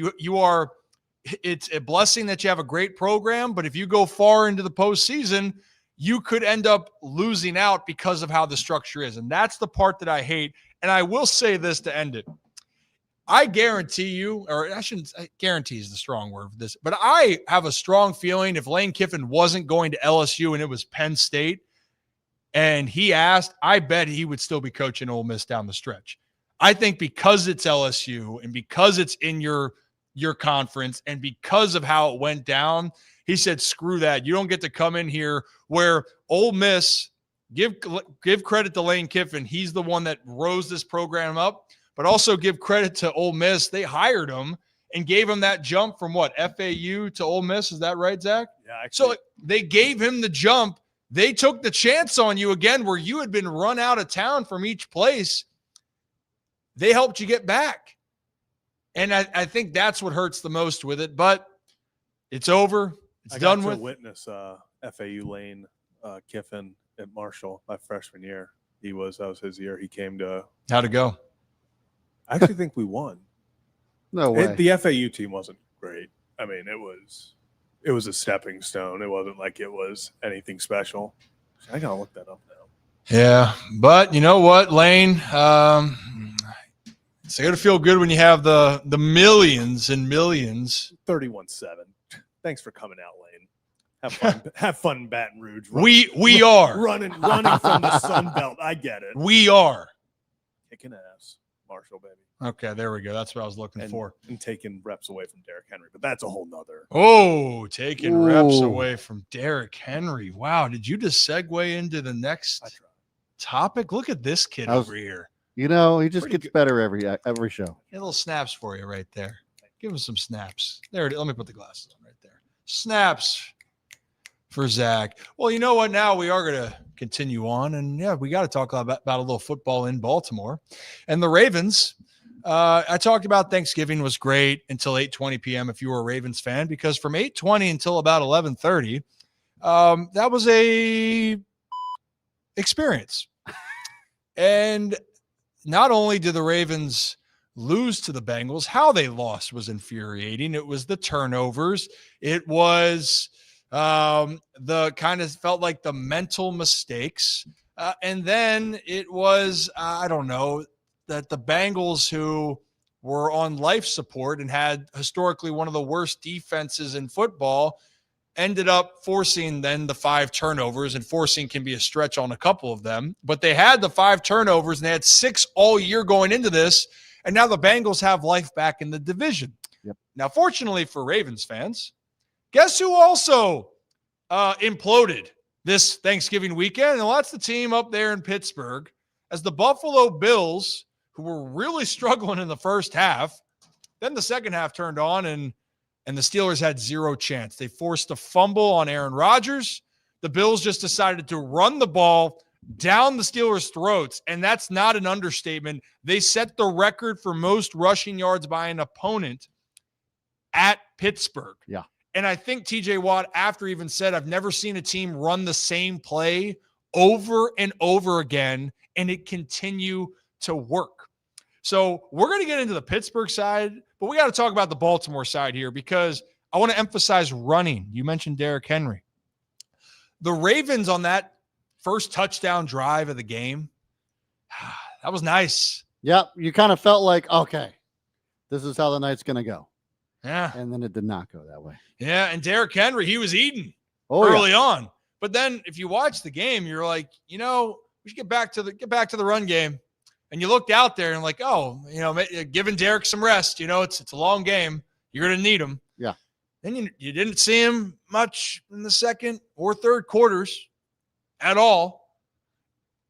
And the reality was, when you looked up at the end of the day, Derick Henry didn't have a lot of carries. In a game that was close, and it was close at halftime, Derick Henry had finished with 10 carries on that game? 10 carries for 60 yards. Terrible. And he also had 1 catch for about 45 yards. So when he touched the football, he had 11 touches and 104 yards on those 11 touches. And that was it. And you know what? That grinded my gears. I know that grinded your gears, but apparently it also grinded John Harbaugh's gears. He was asked about it today on the running game. So why don't we listen to John Harbaugh's comments, and we'll talk about it on the other side. No doubt. No, of course not. I mean, that's not the numbers that we want at all, and we want to run the ball. We're a running team, that's the fact. And we're a throwing team too. We got Lamar Jackson, we got receivers, we got tight ends, we got all that. But we want to always be a team that runs the ball and stops the run. That's been since 2008. It's not going to really probably ever change, and that's really what football is. So for sure. And when you look at the game, I mean, we went 7 plays down the field and scored. Then we went 3 and out, then we were in 2 minutes. So that explains the lack of carries in the second quarter. We didn't have any plays in the second quarter to have a chance to even run the ball. So then the other part of that is just the number of 2-minute plays in the game was staggering. I mean, we had 21 2-minute plays. That's way too high. And when you have that many I don't mind 2-minute plays at the end of the half. I'm not real fired up about 2-minute plays at the end of the game. That means you're trying to, come back. And so we had 7 or 8 2-minute plays at the end of the half, and we had, 15 or so at the end of the game, because we started 2-minute at the 9:38 mark of the fourth quarter. And that explains the play distribution as much as anything. It explains the carries as much as anything. So the circumstances of the game took us in that direction. So in the first half, and if you watch the game, the Bengals did have long drives. Yep. They chewed up. They chewed up clock. So to that point, that is a fair thing of long drives. The Ravens didn't sustain drives. But I think the bigger part here is just the usage of Derrick. And I think we're realizing that Derrick's impact is not just that, yes, he's a force when you hand him the football. His 1 catch on a screen or a check down proved when he gets in space. And actually, Jason Garrett was on the call for NBC, and he talked about saying, actually, Derrick Henry, not a in between the tackles guy, which he's great at, but when you get Derrick in space, that's when it's terrifying. And for whatever the reasons were, he only got 11 touches. He was on the field for 40% of the snaps. That's the lowest of the year. Yeah. But since Kansas City, where he had 8 carries and was on the field for 39% of the snaps. To me, that doesn't answer the question. John Harbaugh didn't really answer the question because of just from the simple fact of Derrick Henry wasn't the primary ball carrier in that game. I understand. Look, hey, we don't have all the time. We got to throw the ball as much as we can. Okay, fine. But then how come Derrick Henry didn't run the ball the most times out of all the running backs on the depth chart? And why? Right, and on that game too, and just to give you more context, which is just a very strange situation. Keaton Mitchell had 2 carries for 19 yards and a touchdown, which that felt like the team was getting back into it. Yeah. Ali was getting a lot more run as kind of the Justice Hill type of role. I think the bigger part for me is, this is crazy philosophy here, and see if you can follow me, Zach. I like when your best players get involved. Yeah. And find a way to get them the ball. They make plays. Regardless of the circumstance. And I know Derrick Henry isn't a third down back, but I wouldn't mind Derrick Henry being in on more third downs. I think the element of surprise when Derrick's in the game makes your team less predictable. And you can tell there's a frustration. And also, by the way, Harbs is a guy that I know he made the comments about Monken that one day. More times than not, he doesn't really throw people under the bus. I mean, for Lamar's turnovers in the team, he just said, oh, yeah, that was on me. That was on me. Which was crazy. John, it wasn't on you on that. But, appreciate, you saying that. Takes accountability on the one thing that's like, no, that wasn't on you. Yeah, actually, that was not. And that's the thing. Here's where this comment just kind of makes me frustrated, because it's the same thing that we've heard multiple times this year. Every time Derrick Henry doesn't get involved, and just to a criminal amount, didn't get a single. I don't even know if he was in the game in the second quarter. I think Ali and Mitchell got almost every single snap because of it. Is when you ask John Harbaugh about Derrick Henry's usage, and he acts like, one, he's not the head coach who in the game can be like, hey, let's get Derrick the ball more. Or that he's just hearing it for the first. He's like, wow, 10 carries. Yeah, we should not be doing that. We're going to have to get – it's like was your headset broken when was Derrick? I know you got some big guys in the linemen out there, but Derrick's a big dude. You should be able to miss him on the sideline. You should be like, hey, Derrick, let's get Derrick in more. Let's hand the ball to him more. Just feels like I'm so tired of this, oh, well, it's 3 and out. It was, 3 and out the next 2 drives. They were 3 and out because it was horrendous play calling where you didn't give your best player, Derrick Henry, the ball. And you have Pat Ricard back there too. I mean, you got 600 pounds of beef and you can't push him through. What's going on? So the other snap count here, Ali had 48% of the snap count or snap percentage in this game. Yeah. And again, makes no sense. And the part is, were the Ravens trailing? Yes. But honestly, you take away how that first half ended. If you guys remember, it was the Tuck rule doesn't exist anymore. Lamar, the ball slips out. It's going downward. They call it a fumble. The Bengals get a few more points. Yep. Overall, guys. Zay Flowers got a bullshit offensive pass interference call. And so two touchdowns taken off the board for this team. One likely at the goal line. Heck of a play by Battle, but also those are mistakes. Got to make that play. It can't happen. It can't happen in those situations. Even if you're tackled at the 1, we know the struggles at the 1 yard line, but you like those chances instead of giving the ball up. But in that case for the Ravens, when that play happened at the end of the half, right? It was 9-7 Ravens losing to Cincy. And then it's the fumble, and Cincy gets 3 more points. It's still a 12-7 game. And then the Ravens, after Cincy scores, they come right back and score very quickly. And then, the Bengals put another score up there. And that was finally when the defense kind of caved in a little bit. I thought the defense played well in the first half, especially after the turnover, and they stopped them at the goal line. You're like, this is it. They're going to turn it around. Too many turnovers, though. Too many opportunities they wore down. And when Hudson made that catch on Kyle Hamilton, you went, oh, sugar. Hell of a play. You ain't feeling good about what could happen. And then the deflections, they fumbled late in the game. But watching the Bills game, Josh Allen, if you watched it, he didn't play a fantastic game at all. But you know what their offensive coordinator said? We're better when James Cook gets the ball. We have to run the football. Let's try to make less mistakes than the other team, and I think we're going to win this game. And Josh, we know what type of player Josh is. I think the Ravens know what type of player Lamar Jackson is. Yeah. But your identity, and I hear what John's saying, your identity needs to be to run the football. I think the silver lining here with the Ravens, the Steelers did lose. If you can establish the run and commit to the run, especially, one thing that kind of is puzzling me, I know Lamar says he's 100% healthy and he scrambled more. I still don't think he's 100% healthy. No. And he's not going, they're not going to say it. They're not Not going to playing admit like it. But you know how you help your quarterback if he's not healthy? You run it. I think I texted you this on the first play of the game for the Ravens. I thought that was brilliant. Under center, heavy package, play action, and Kohler runs down the seam because everyone's like, we got to stop Derick Henry. Yeah. And that's where the Ravens can be explosive, playing off of the run, but not the other way around. So I'll be curious how they handle this because Pittsburgh now is coming to town. They're not feeling too good about themselves, well, at least the fans. If we thought people in Baltimore were pissed off, I haven't heard Pittsburgh Steelers fans that mad. I think since I've been alive, they were chanting "Fire Tomlin," and they were booing during Renegade. Yeah. I mean, it's just the oldest gimmick ever. They need to move on from that. Yeah, Renegade sucks. But the Steelers. It's not even a good hype song. I you know what?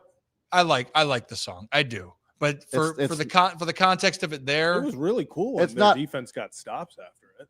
Yeah, the song's fine by itself. As a hype song, there's so many better songs than that song. It's not a good hype song. Well, the Ravens used to have their Rolodex, and they've kind of gone away from that. That can be for a different Enter day Sandman in the fourth quarter still. Enter Sandman. Enter Sandman's electric. Actually, cannot wait to hear Enter Sandman when James Franklin's coaching Vatek because that's where it is going to be bopping. One Nation Army is also a good one. Oh yeah, but and unfortunately though, that was during the Super Bowl year for the Ravens, and it kind of just you know what? But the oldies. No, I just mean as a hype song. Oh, you know what really was good? Like Kerncraft 400, like the stadium. Yeah. The old ones. Yeah, bring that puppy back. Yeah. Where's that been? And the buildup. And that's still younger than Renegade is. And we need to bring that back in here. Yeah. But for the Steelers, though, let me reel it back in. The Steelers, they felt, the Ravens lost the Bengals. Oh, we're going to take it back over. Then they get punked at home, and they got punked. Oh, and it was an ugly game. Embarrassed. It was that was the part is you lost by 19, and it wasn't that the Bills' offense did anything magical. They just ran the ball and kept running the ball, and they just willed their way. This is why it's so important that the Ravens just do the exact same thing this week. If they don't run the ball like the Bills run the ball, this season's over. It's over. And here's the reality: the Ravens, they have a great opportunity. The next two games, they got the Steelers and the Bengals. You win both those games, you feel very good about where you are. And the Steelers, there's so much tension. You mentioned the Fire Tomlin, where people are so pissed off about this and so pissed off with him. Yeah. But then also just the tension after the game. This is the most frustration I'd seen from Pittsburgh players in a while. I was going to say, they're all talking shit on each other. Aaron Rodgers was at the podium, and we'll give the context more of it after, but Aaron was talking about that the players need to be watching a little bit more film, and they were off on the in-game audibles, in-play audibles. So let's listen to Aaron Rodgers' presser about that real quickly. When there's film sessions, everybody shows up. And when I check to a route, you do the right route, John and I just were on the same page. I checked to his in-breaker and he ran out-breaker. John is a true professional, so I'm sure he's sick about that. So if you couldn't hear that, he was just talking about in the game, there was missed opportunities. One, I want to say Aaron did say he himself made some bad throws. He also talked about Jonnu Smith where he audible to a post route in and Jonnu ran away. And actually, if Jonnu was on the same page, it was a touchdown. It was Aaron had the right call. But Aaron said that we're going to have meetings and we're all going to be there to, watch the film. And it just kind of felt like, man, Pittsburgh, their passing offense can't get going. Aaron Rodgers is banged up. And I mean, he's severely banged up. Like he can't be under center banged up. Yeah. So there's so much going wrong. And then now people who look at Mike Tomlin, did you hear the James Harrison comments about Mike Tomlin? Yeah. Oh my God. James Harrison, stud outside linebacker, gave the Ravens headaches all those years. He just blatantly said, I thought Mike was a good coach, not a great coach. He didn't really believe in all of that. And he thinks that, without saying it, but that Mike's more overrated. And then you have the other people like Rex Ryan that are going on and saying, oh, yeah, you get rid of him, Tomlin will have a job in 5 seconds. He will. I agree with that. Both are true, though. Yeah. I think Tomlin has this is a, and maybe this is a little too complimentary of Tomlin, but this is a Andy Reid Philadelphia situation. Good coach, good organization. It was time to move on probably in 2020. I disagree. And the only reason that I disagree, and I would love to see Tomlin as a Raven fan out of Pittsburgh, but the talent that he's had to work with since Ben Roethlisberger left Pittsburgh has been absolutely atrocious. And the fact that he even got this team to 500 since he won his last playoff game is a goddamn miracle. And it's a testament to his coaching because he hasn't had any talent on the offensive side of that ball since Roethlisberger left. Period. The one thing that's crazy now for them, and this is the thing. You're going to fire anybody? Fire the general manager. I would just say this as well. What? Well, they did 2 years ago? Fired their GM 3 years ago? They've changed some things up, but one thing is when you're looking at your coaching staff, is that your general manager? Is that going to be your is that the head coach hiring the player, right? So or the coach, sorry. So Arthur Smith has been the offensive coordinator, and we're going to run the football because that fits the MO. Who doesn't fit our MO because he's had problems in our locker room? We're going to trade George Pickens away because it's not worth the headache. He goes to a system that fits George Pickens more. Yeah. And there's an argument that George Pickens now is a top 5 wide receiver in the NFL. Yep. Like it's CeeDee Lamb and George Pickens are both top 5. But he's got Dak Prescott throwing to him. Oh, no, I agree with it. The one thing, the common denominator is that the Steelers don't have a franchise quarterback. And they haven't had one since Big Ben and they retired. haven't had a good running back either. Najee, I think Najee and Jalen Warren have been fine. I think their philosophy hasn't been good. Like you just got DK Metcalf, and they don't use DK Metcalf. But so that's what I'm saying. It's very much a personnel thing. Their running backs have been mid at best. Najee was not a top 5 running back for an extended period of time. That's why he's not with the Steelers anymore. And he hasn't done anything with the Chargers. Obviously, he got hurt and everything else. But that's my point. There hasn't been the Jerome Bettis, Le'Veon Bell running back that they can just give that ball to and run it down whoever's throats whenever they want to. And then, oh, yeah, by the way, we can just run a play action and chuck it down the field because they got Ben Roethlisberger back there too. There just hasn't been a good, solid personnel. And like I said, for the fact that Mike Tomlin has actually gotten this team to the playoffs, they haven't won, but he's gotten them there. And they've had winning seasons. I think that's still a testament to the coaching. They got to figure out personnel issues.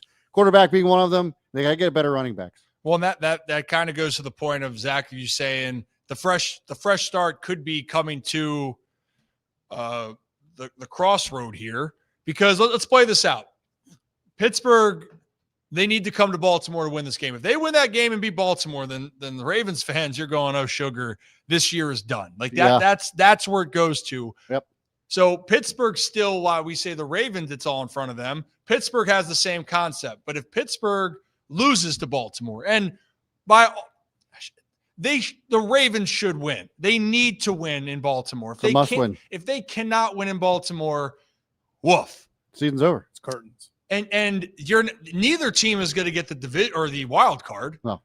And right now the Chiefs are facing that uphill battle. The Chiefs have to run the table themselves to get in because they lost to the Jags and they lost to the Bills, who are both wild card teams. So when you're looking at this game on Sunday is an elimination game in some sorts.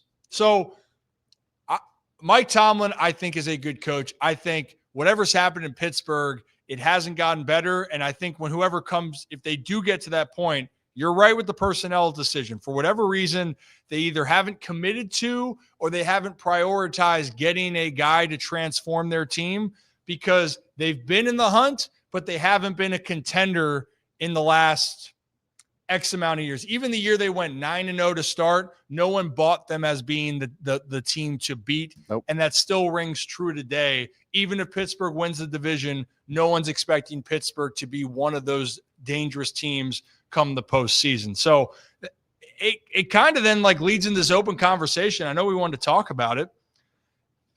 Unlike any other year, I don't see one dominant team.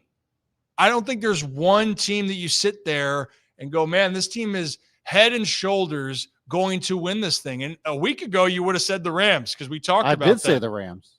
And then what happened down in Carolina? Bryce Young, which I can't understand the Panthers. I can't either. But Dave Canales deserves a hell of a lot of credit. Oh, yeah. Bryce Young threw 2 touchdown passes on 4th down for 30-plus yards on both of them. And as a Ted McMillan fantasy owner, that was sweet.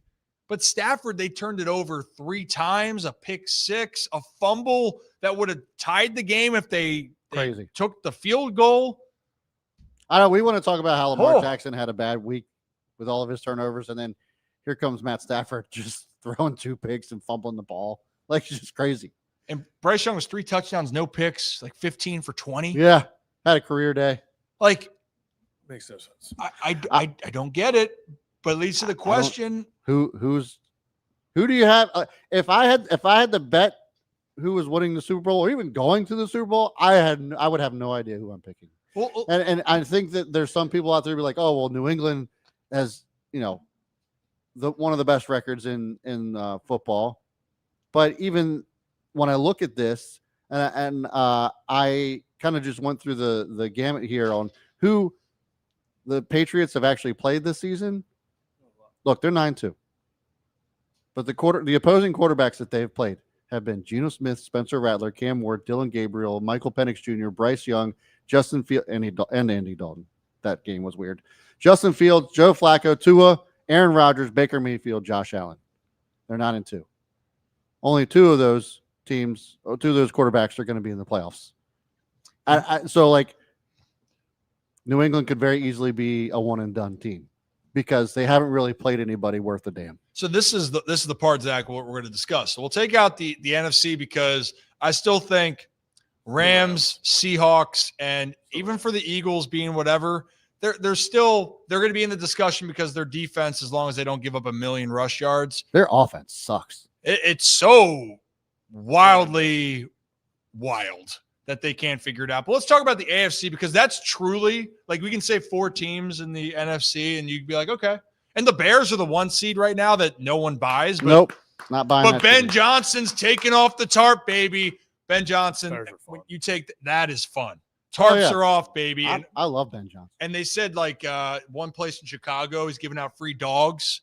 So think about semi-pro. It's like corn dogs, Jackie. It's, in this case, it's hot dogs, Ben. Hot dogs for all these people. Ben Johnson has changed the culture there, which I'm happy for Chicago fans. AFC side, to the point. Patriots, the Giants game tonight is going to be very fascinating. I'm really curious to see. I think that the Pats win this, but I think the Giants, they're known they're going to make it interesting, and then they'll lose. That's just what they've done. But the rest of it, you just saw the Broncos almost lose to Marcus Mariota. In overtime, the Broncos have played, I think, 9 straight games. Or, sorry, they played 3 straight games decided by 3 or fewer. Did I read that correctly? I mean, like I said, the Broncos have this weird thing where they can't blow anyone out, but they play horrible football. This was a classic Broncos game. It was 3 quarters of this might be a horrendous football team. And then it was like Bo Nix does a few things and like goes on the game-winning drive that became a game-winning drive because Benito's arms were in the right place at the right time. So it almost felt like, yeah, I agree. You can't trust them. I'm going to say this, take it with a grain of salt. Assuming the playoffs start today, so I'm not including the Chiefs in that, if I had to put my money on who represents the AFC, it'd be the Buffalo Bills. I would actually probably agree with you to an extent because of what did the Bills realize when they need to do it? Hey, we need to run the football. And they've acknowledged that. Like, hey, we're going to run the football and good things are going to happen. Yeah. And here's the thing. I don't agree with this sentiment, but I understand what this guy was saying online. Of course, everyone's got an opinion. But one guy, when he was talking about with Lamar Jackson and in the playoffs and how things are, the talent of Lamar is not in question. Nothing of the talent of Lamar is overrated. He's unbelievable. But you know what gets magnified in the playoffs is not making a big mistake. Yeah. And if you watch the Bills game last year, you can look at the drop by Mark Andrews, fine. But what happened else in that game? They had an interception earlier. They had the fumble by Mark Andrews earlier in the game. And Josh Allen, they were like, well, Josh, what? Fumble by Lamar, but everyone's going, well, Josh Allen, he didn't do anything. Well, great. Josh Allen didn't make the mistake. That's why they won the game. And in the postseason, you either have to elevate your game like Mahomes will make the big play, which he's done, or a guy like Jalen Hurts throughout all those.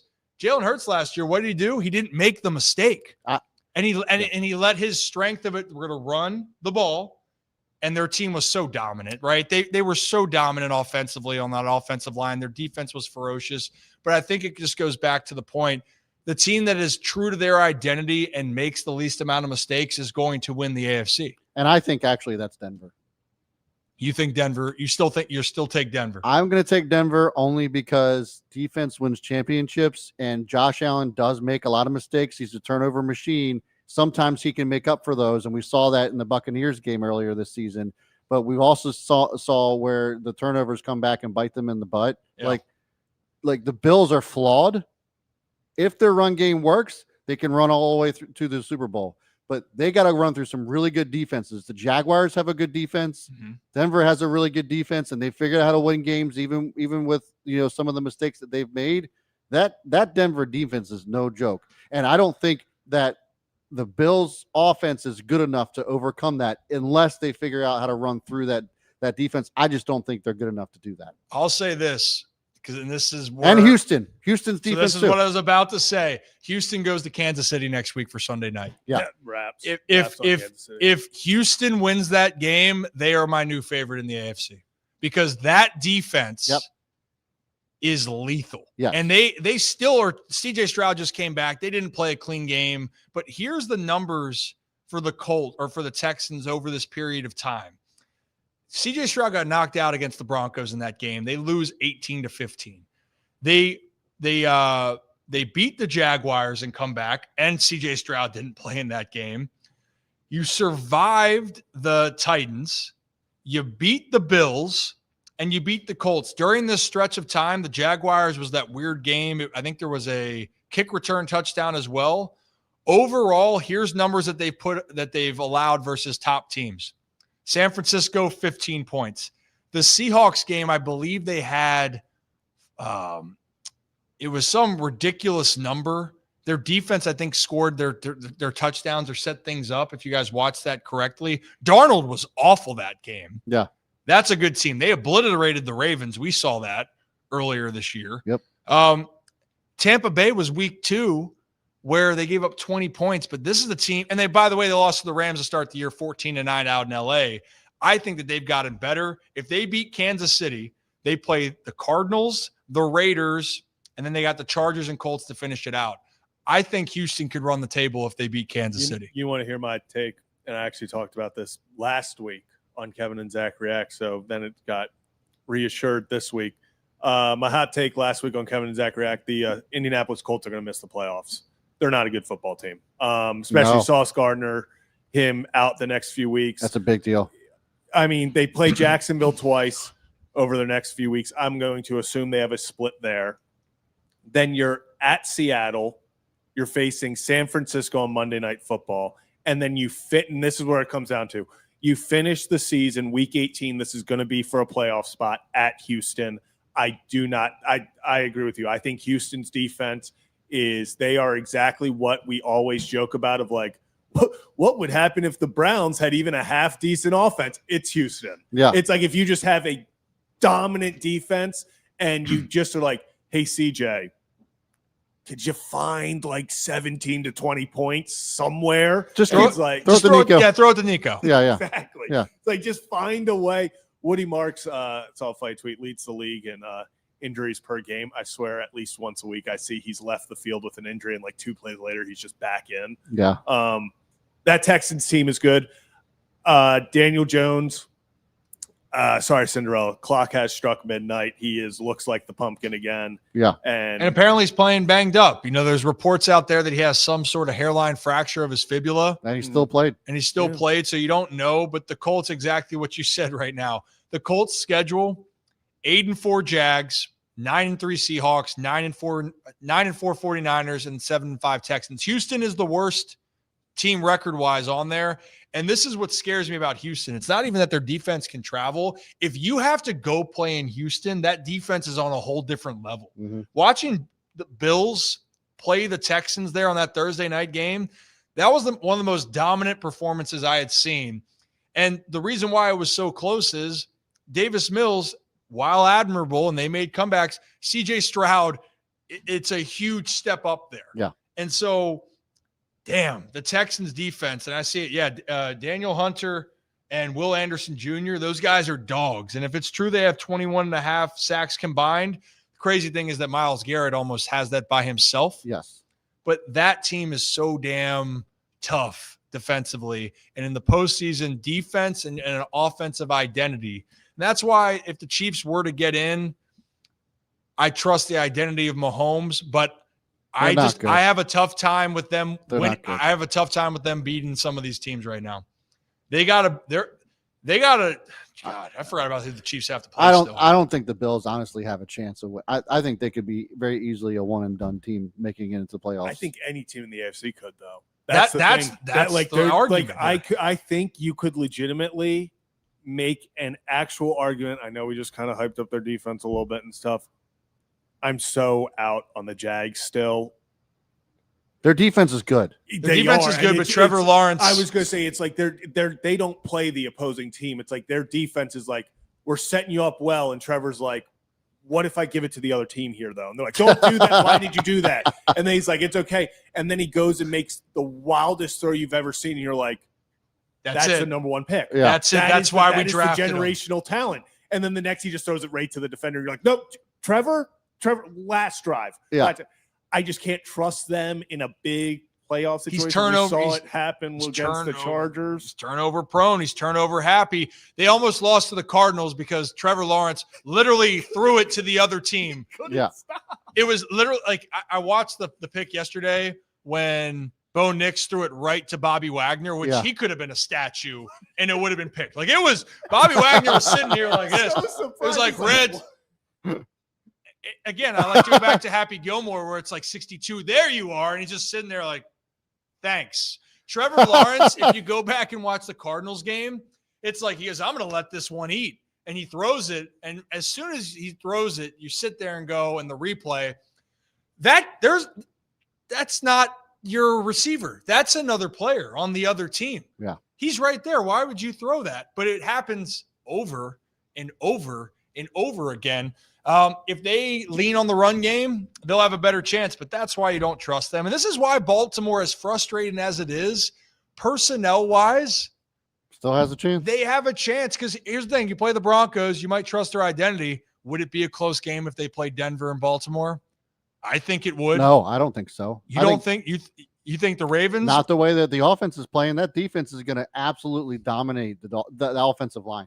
That's what Denver's really good at right now. Their defensive line is very good. So if they can't run the ball, they're definitely not going to throw it well because the offensive line for the Ravens is just that terrible. I just think that Denver is this anomaly because their defense is that good. And yet yesterday they had the lowest pressure rate of any team in the NFL on any game this season. But the Commanders have actually had a decent offensive line, especially as of late. They ran the shit out of the ball 2 weeks ago. They did, but I think that's the part. If the Ravens run the football, if the Ravens say Derick Henry, if Derick Henry gets 20 touches a game, I don't care what happens. If he gets 20 touches a game, you think the Ravens have a chance to win? Yeah, they have a chance to win. I'm not saying that, but like, I think they have to actually do it, and they haven't proven that they can or will. I think that's my part right there. Is you put Baltimore up against any team. I think the team that would actually be an awful matchup for would be going to Houston. If the Ravens have to go to Houston, that is terrifying. Well, Houston already manhandled them once. That in Baltimore, by the way. The ass missing a lot. I agree. I do think it would be obviously closer than that, just because of the magnitude of Kyle Hamilton being out, all of them. I think the defense, Ravens wise, would look better, but I agree. I don't know how the Ravens offense. That's the worst. That's the worst matchup nightmare, I think, for the Ravens. I will say though, I keep saying this. It would be objectively hilarious for just how piss poor the Ravens offense has been, and just as a team, just at times this entire regular season, if this is the year that they actually turn it on in the playoffs. I know, right? He and Kevin talk about honestly, this that all the would time. be I'm like this is the funniest possible year for them to go on a run and win it all. it would make all the sense in the world, because the last two times the Ravens went to the Super Bowl and won, they also had horrific. Yeah, regular Ravens can't season. win as a juggernaut. Well, they have to have people give up on them. Yeah. The Ravens in 2012, actually, they got off to a humming start. If you guys remember, they were off to a great start, and then got real rough. They got real rough, and then they went to Houston and got taken behind the woodshed and lost by 1 million. JJ Watt kicked Joe Flacco's ass. Oh my God! I think they lost by 30 points. Yeah. It was such a bad loss. And then they beat the Giants, I think, at home to clinch the division. They're like, oh, okay, we'll take a deep breath. And then Ray Lewis, this is my last ride. And then whammy. Yeah. Anquan Bolden, we talked about Joe Flacco. Anquan Bolden went on a bender of a postseason, him and Dennis Pitta, and the Ravens pulled it off. Like 2000 Ravens, I think they won 4 or 5 games on field goals alone. Yeah, they didn't score a touchdown for 5 weeks. Yeah. I will say, though, every time it is one of those things where it's like, history revisionist. Every time I go back and watch the highlight reel, the 5-minute highlight reel of Joe Flacco's 2012 playoff run, I'm like, wow. In the moment, I did not realize how many of these massive moments and massive plays were just Anquan got to be down there somewhere. And Anquan Bolden going over like 4 dudes and just ripping the ball down on the sideline. And you're like, hell yeah, Anquan. That's a good strategy right there. There were a lot of Hail Marys that just honestly, I could see that with like a Lamar and D-Hop situation. And Lamar's actually said that. Like, he's one guy, he just can chuck it down there and like he's just going to get the ball somehow. Having DeAndre Hopkins on this team has been so nice because I think he still gets underutilized. Without a doubt he does. But it's just literally like I can tell because he doesn't get on the field as much, obviously. I will call it out while watching where he'll be on an island down low in a 3rd and like 5. And I'm like, they're not going to look anywhere else. And Lamar just hikes it, turns, stares down D-Hop, throws it somewhere close to him. And D-Hop just casually grabs it over the guy, walks out of bounds. It's like, all right, still got it. Yep. Okay. There's certain guys when they're covered, they're still not covered. Like, and D-Hop's one of those guys. He could have 0 separation, but he's probably coming down with the ball. Yeah. And I think that is important to know which guys you have on your team and taking those risks.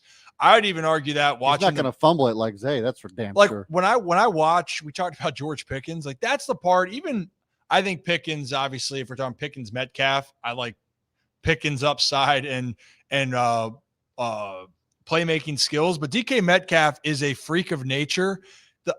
The fact that they don't say, hey, we're just going to throw it up to you and see if you can make a play, it's not a bad strategy to do that.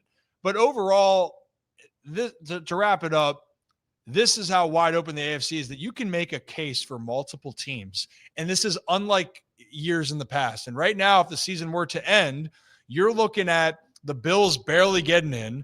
The Ravens might not make it. But if they do, they're scratching and clawing. The best quarterbacks in the conference, potentially, the Bills with Josh Allen, Lamar Jackson, the Ravens, Joe Burrow with the Bengals, and Patrick Mahomes of the Chiefs, the best quarterbacks in that conference might not even be in the postseason.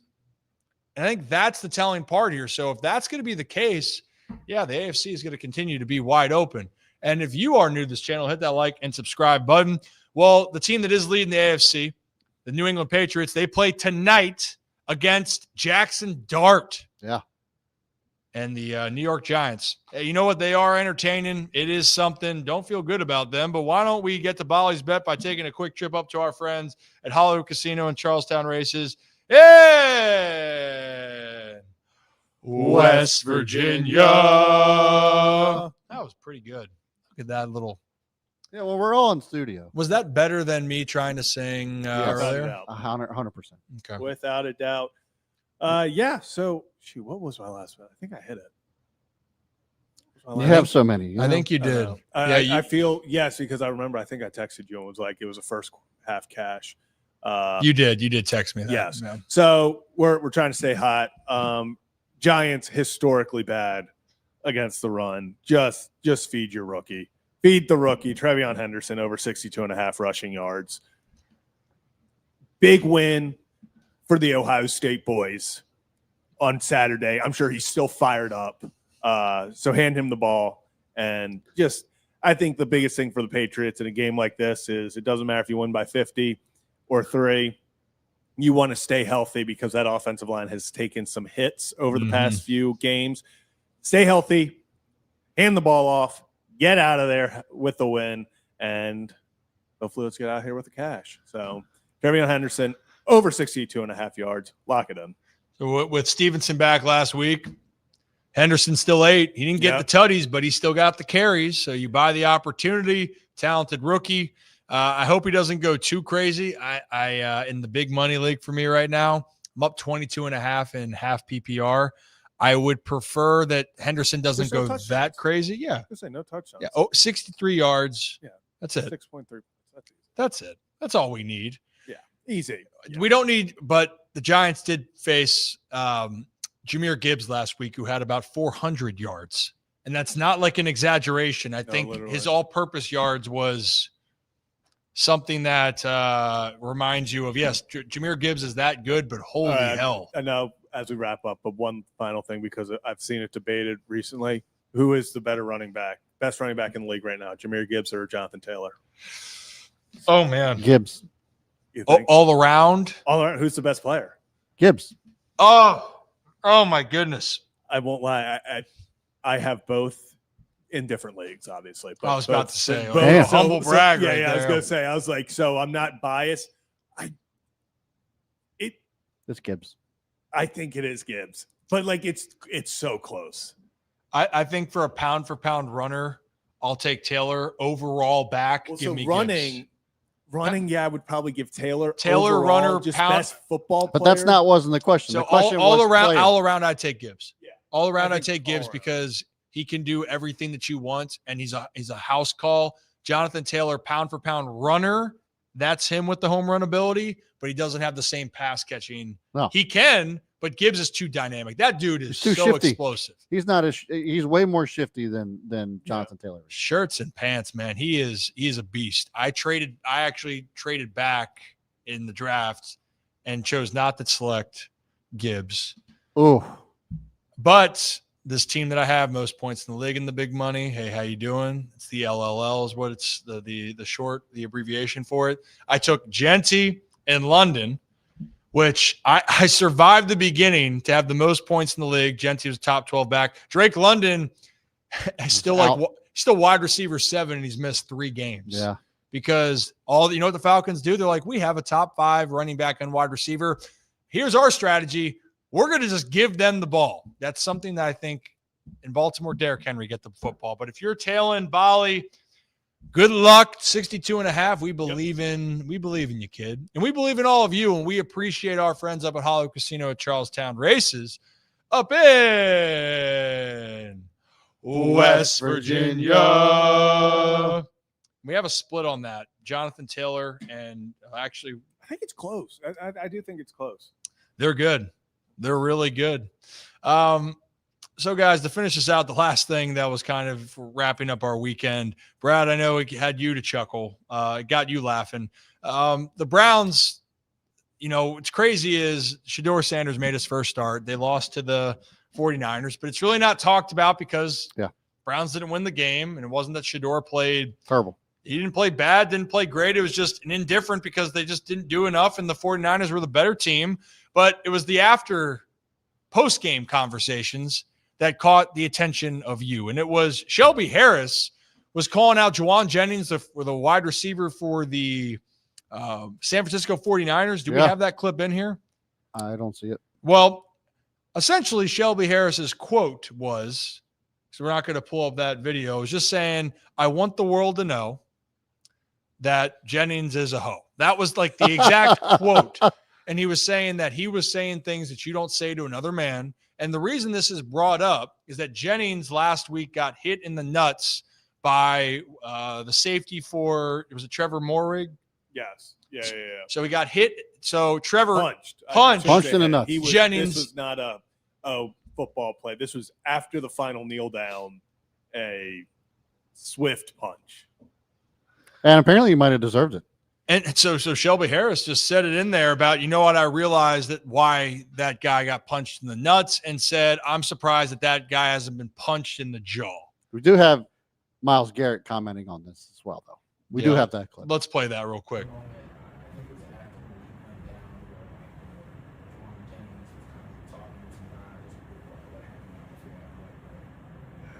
Well, I can't speak for how he was raised, but if you have nothing good to say, don't say something to somebody. So he had a lot to say that was demeaning and disparaging towards some of our players, and I was just trying to separate everybody. And I tried to go up and ask what the problem was, and then he started coming at me. And some guys just roll like that. So essentially he's saying, I can't speak for how, if you have nothing good to say, don't say it at all. And Can't speak for how he was raised. About how he was raised. And Shelby Harris also was saying that Jennings was talking smack and then hid behind his offensive lineman. That's a wide receiver move. So that was what he was alluding to. They all do that shit. But I just love the fact that it was just like blatantly out there. Oh, just saying he's a hoe. That I could think of better adjectives. Big news cycle for the word hoe. Yeah, over the past, I know. 72. We had Lane Kiffin's a hoe, can't turn a housewife into, or a hoe into a housewife. Shelby Harris is saying that Juwan Jennings is a hoe. Just, a lot of hoeage in footdall. Speaking of hoeage, I know this wasn't going to be part of the show. But did you get space when you just said that? Speaking of hoeage, you didn't know where I was going with this? I still don't know where you're going with this. It starts with Andy Reid. Did you guys see Andy Reid? Yes, that was the weirdest quote you could have ever. I have the video. Oh gosh. So Andy Reid, we're just going to stick with the whole team. This needs no introduction. This is just Andy Reid being interviewed, talking about how, they need to win out basically to save their season. And this was his response. I'm sure you've looked at the standings. This isn't your first rodeo. You know that you pretty much have to win the next 5 games. If you lose one, you're going to need a lot of help to get into playoffs. What's your level of confidence that things can start going your way and that you can win these next 5 games in a row? Yeah, well, I believe that. I mean, I believe if you're coming to me on this, Matt, I'm telling you, we're going to go after you every game. And, that's how we roll. We're going to try to tickle your tonsils on every play, every game. I'm sorry, what? We're going to tickle your tonsils every play? What? Is Andy Reid a hoe now, too? Just it just like there was no thought. What? Like that came out so like that's We're going to tickle your tonsils every play. We're going to ram our dicks right down your throat. Okay. Now what, heel cinnamon. We were. He's got to be like. What else did that mean? What else did that mean? You tell me, Rip. Tell me, Rip, right now. What else he meant by that? Hey, we're gonna run the ball down your throat type thing, and like we're gonna. But just the way, like the word, the tickle your tonsils. It's just not really. I just feel like he could have been like, we're gonna play some really tough football. Like anything else. You're gonna raise an eyebrow when you see us play. Yeah, just like, we're gonna make you uncomfortable. Like I just You're gonna feel like tickle your when we tonsils. play you every play. Tickle your tonsils. I'm What trying- are we doing, Andy? I can't wait He for was this to just be. thinking about those post-game burgers. Maybe that's what it was. Just You tickle okay? them tonsils. You okay over there? Just trying to trying to visualize. So I love making Rip feel uncomfortable with this. you know, shit. no, I was just trying to come up with like what's another way to define what he was talking about, and I'm having a tough time. I'm having a very because I said it for you. no, you didn't. Well, you were doing some acting, some voice acting No, I over said there it as well. before all that. I'm aware, but then you just all right. You know what? We've had a show. Okay. On that note, Oh, sugar. Well, you know what, guys? It's Cyber Monday. It's a good way to end the show here to circle back around. Merit Clubs, we appreciate you. You know,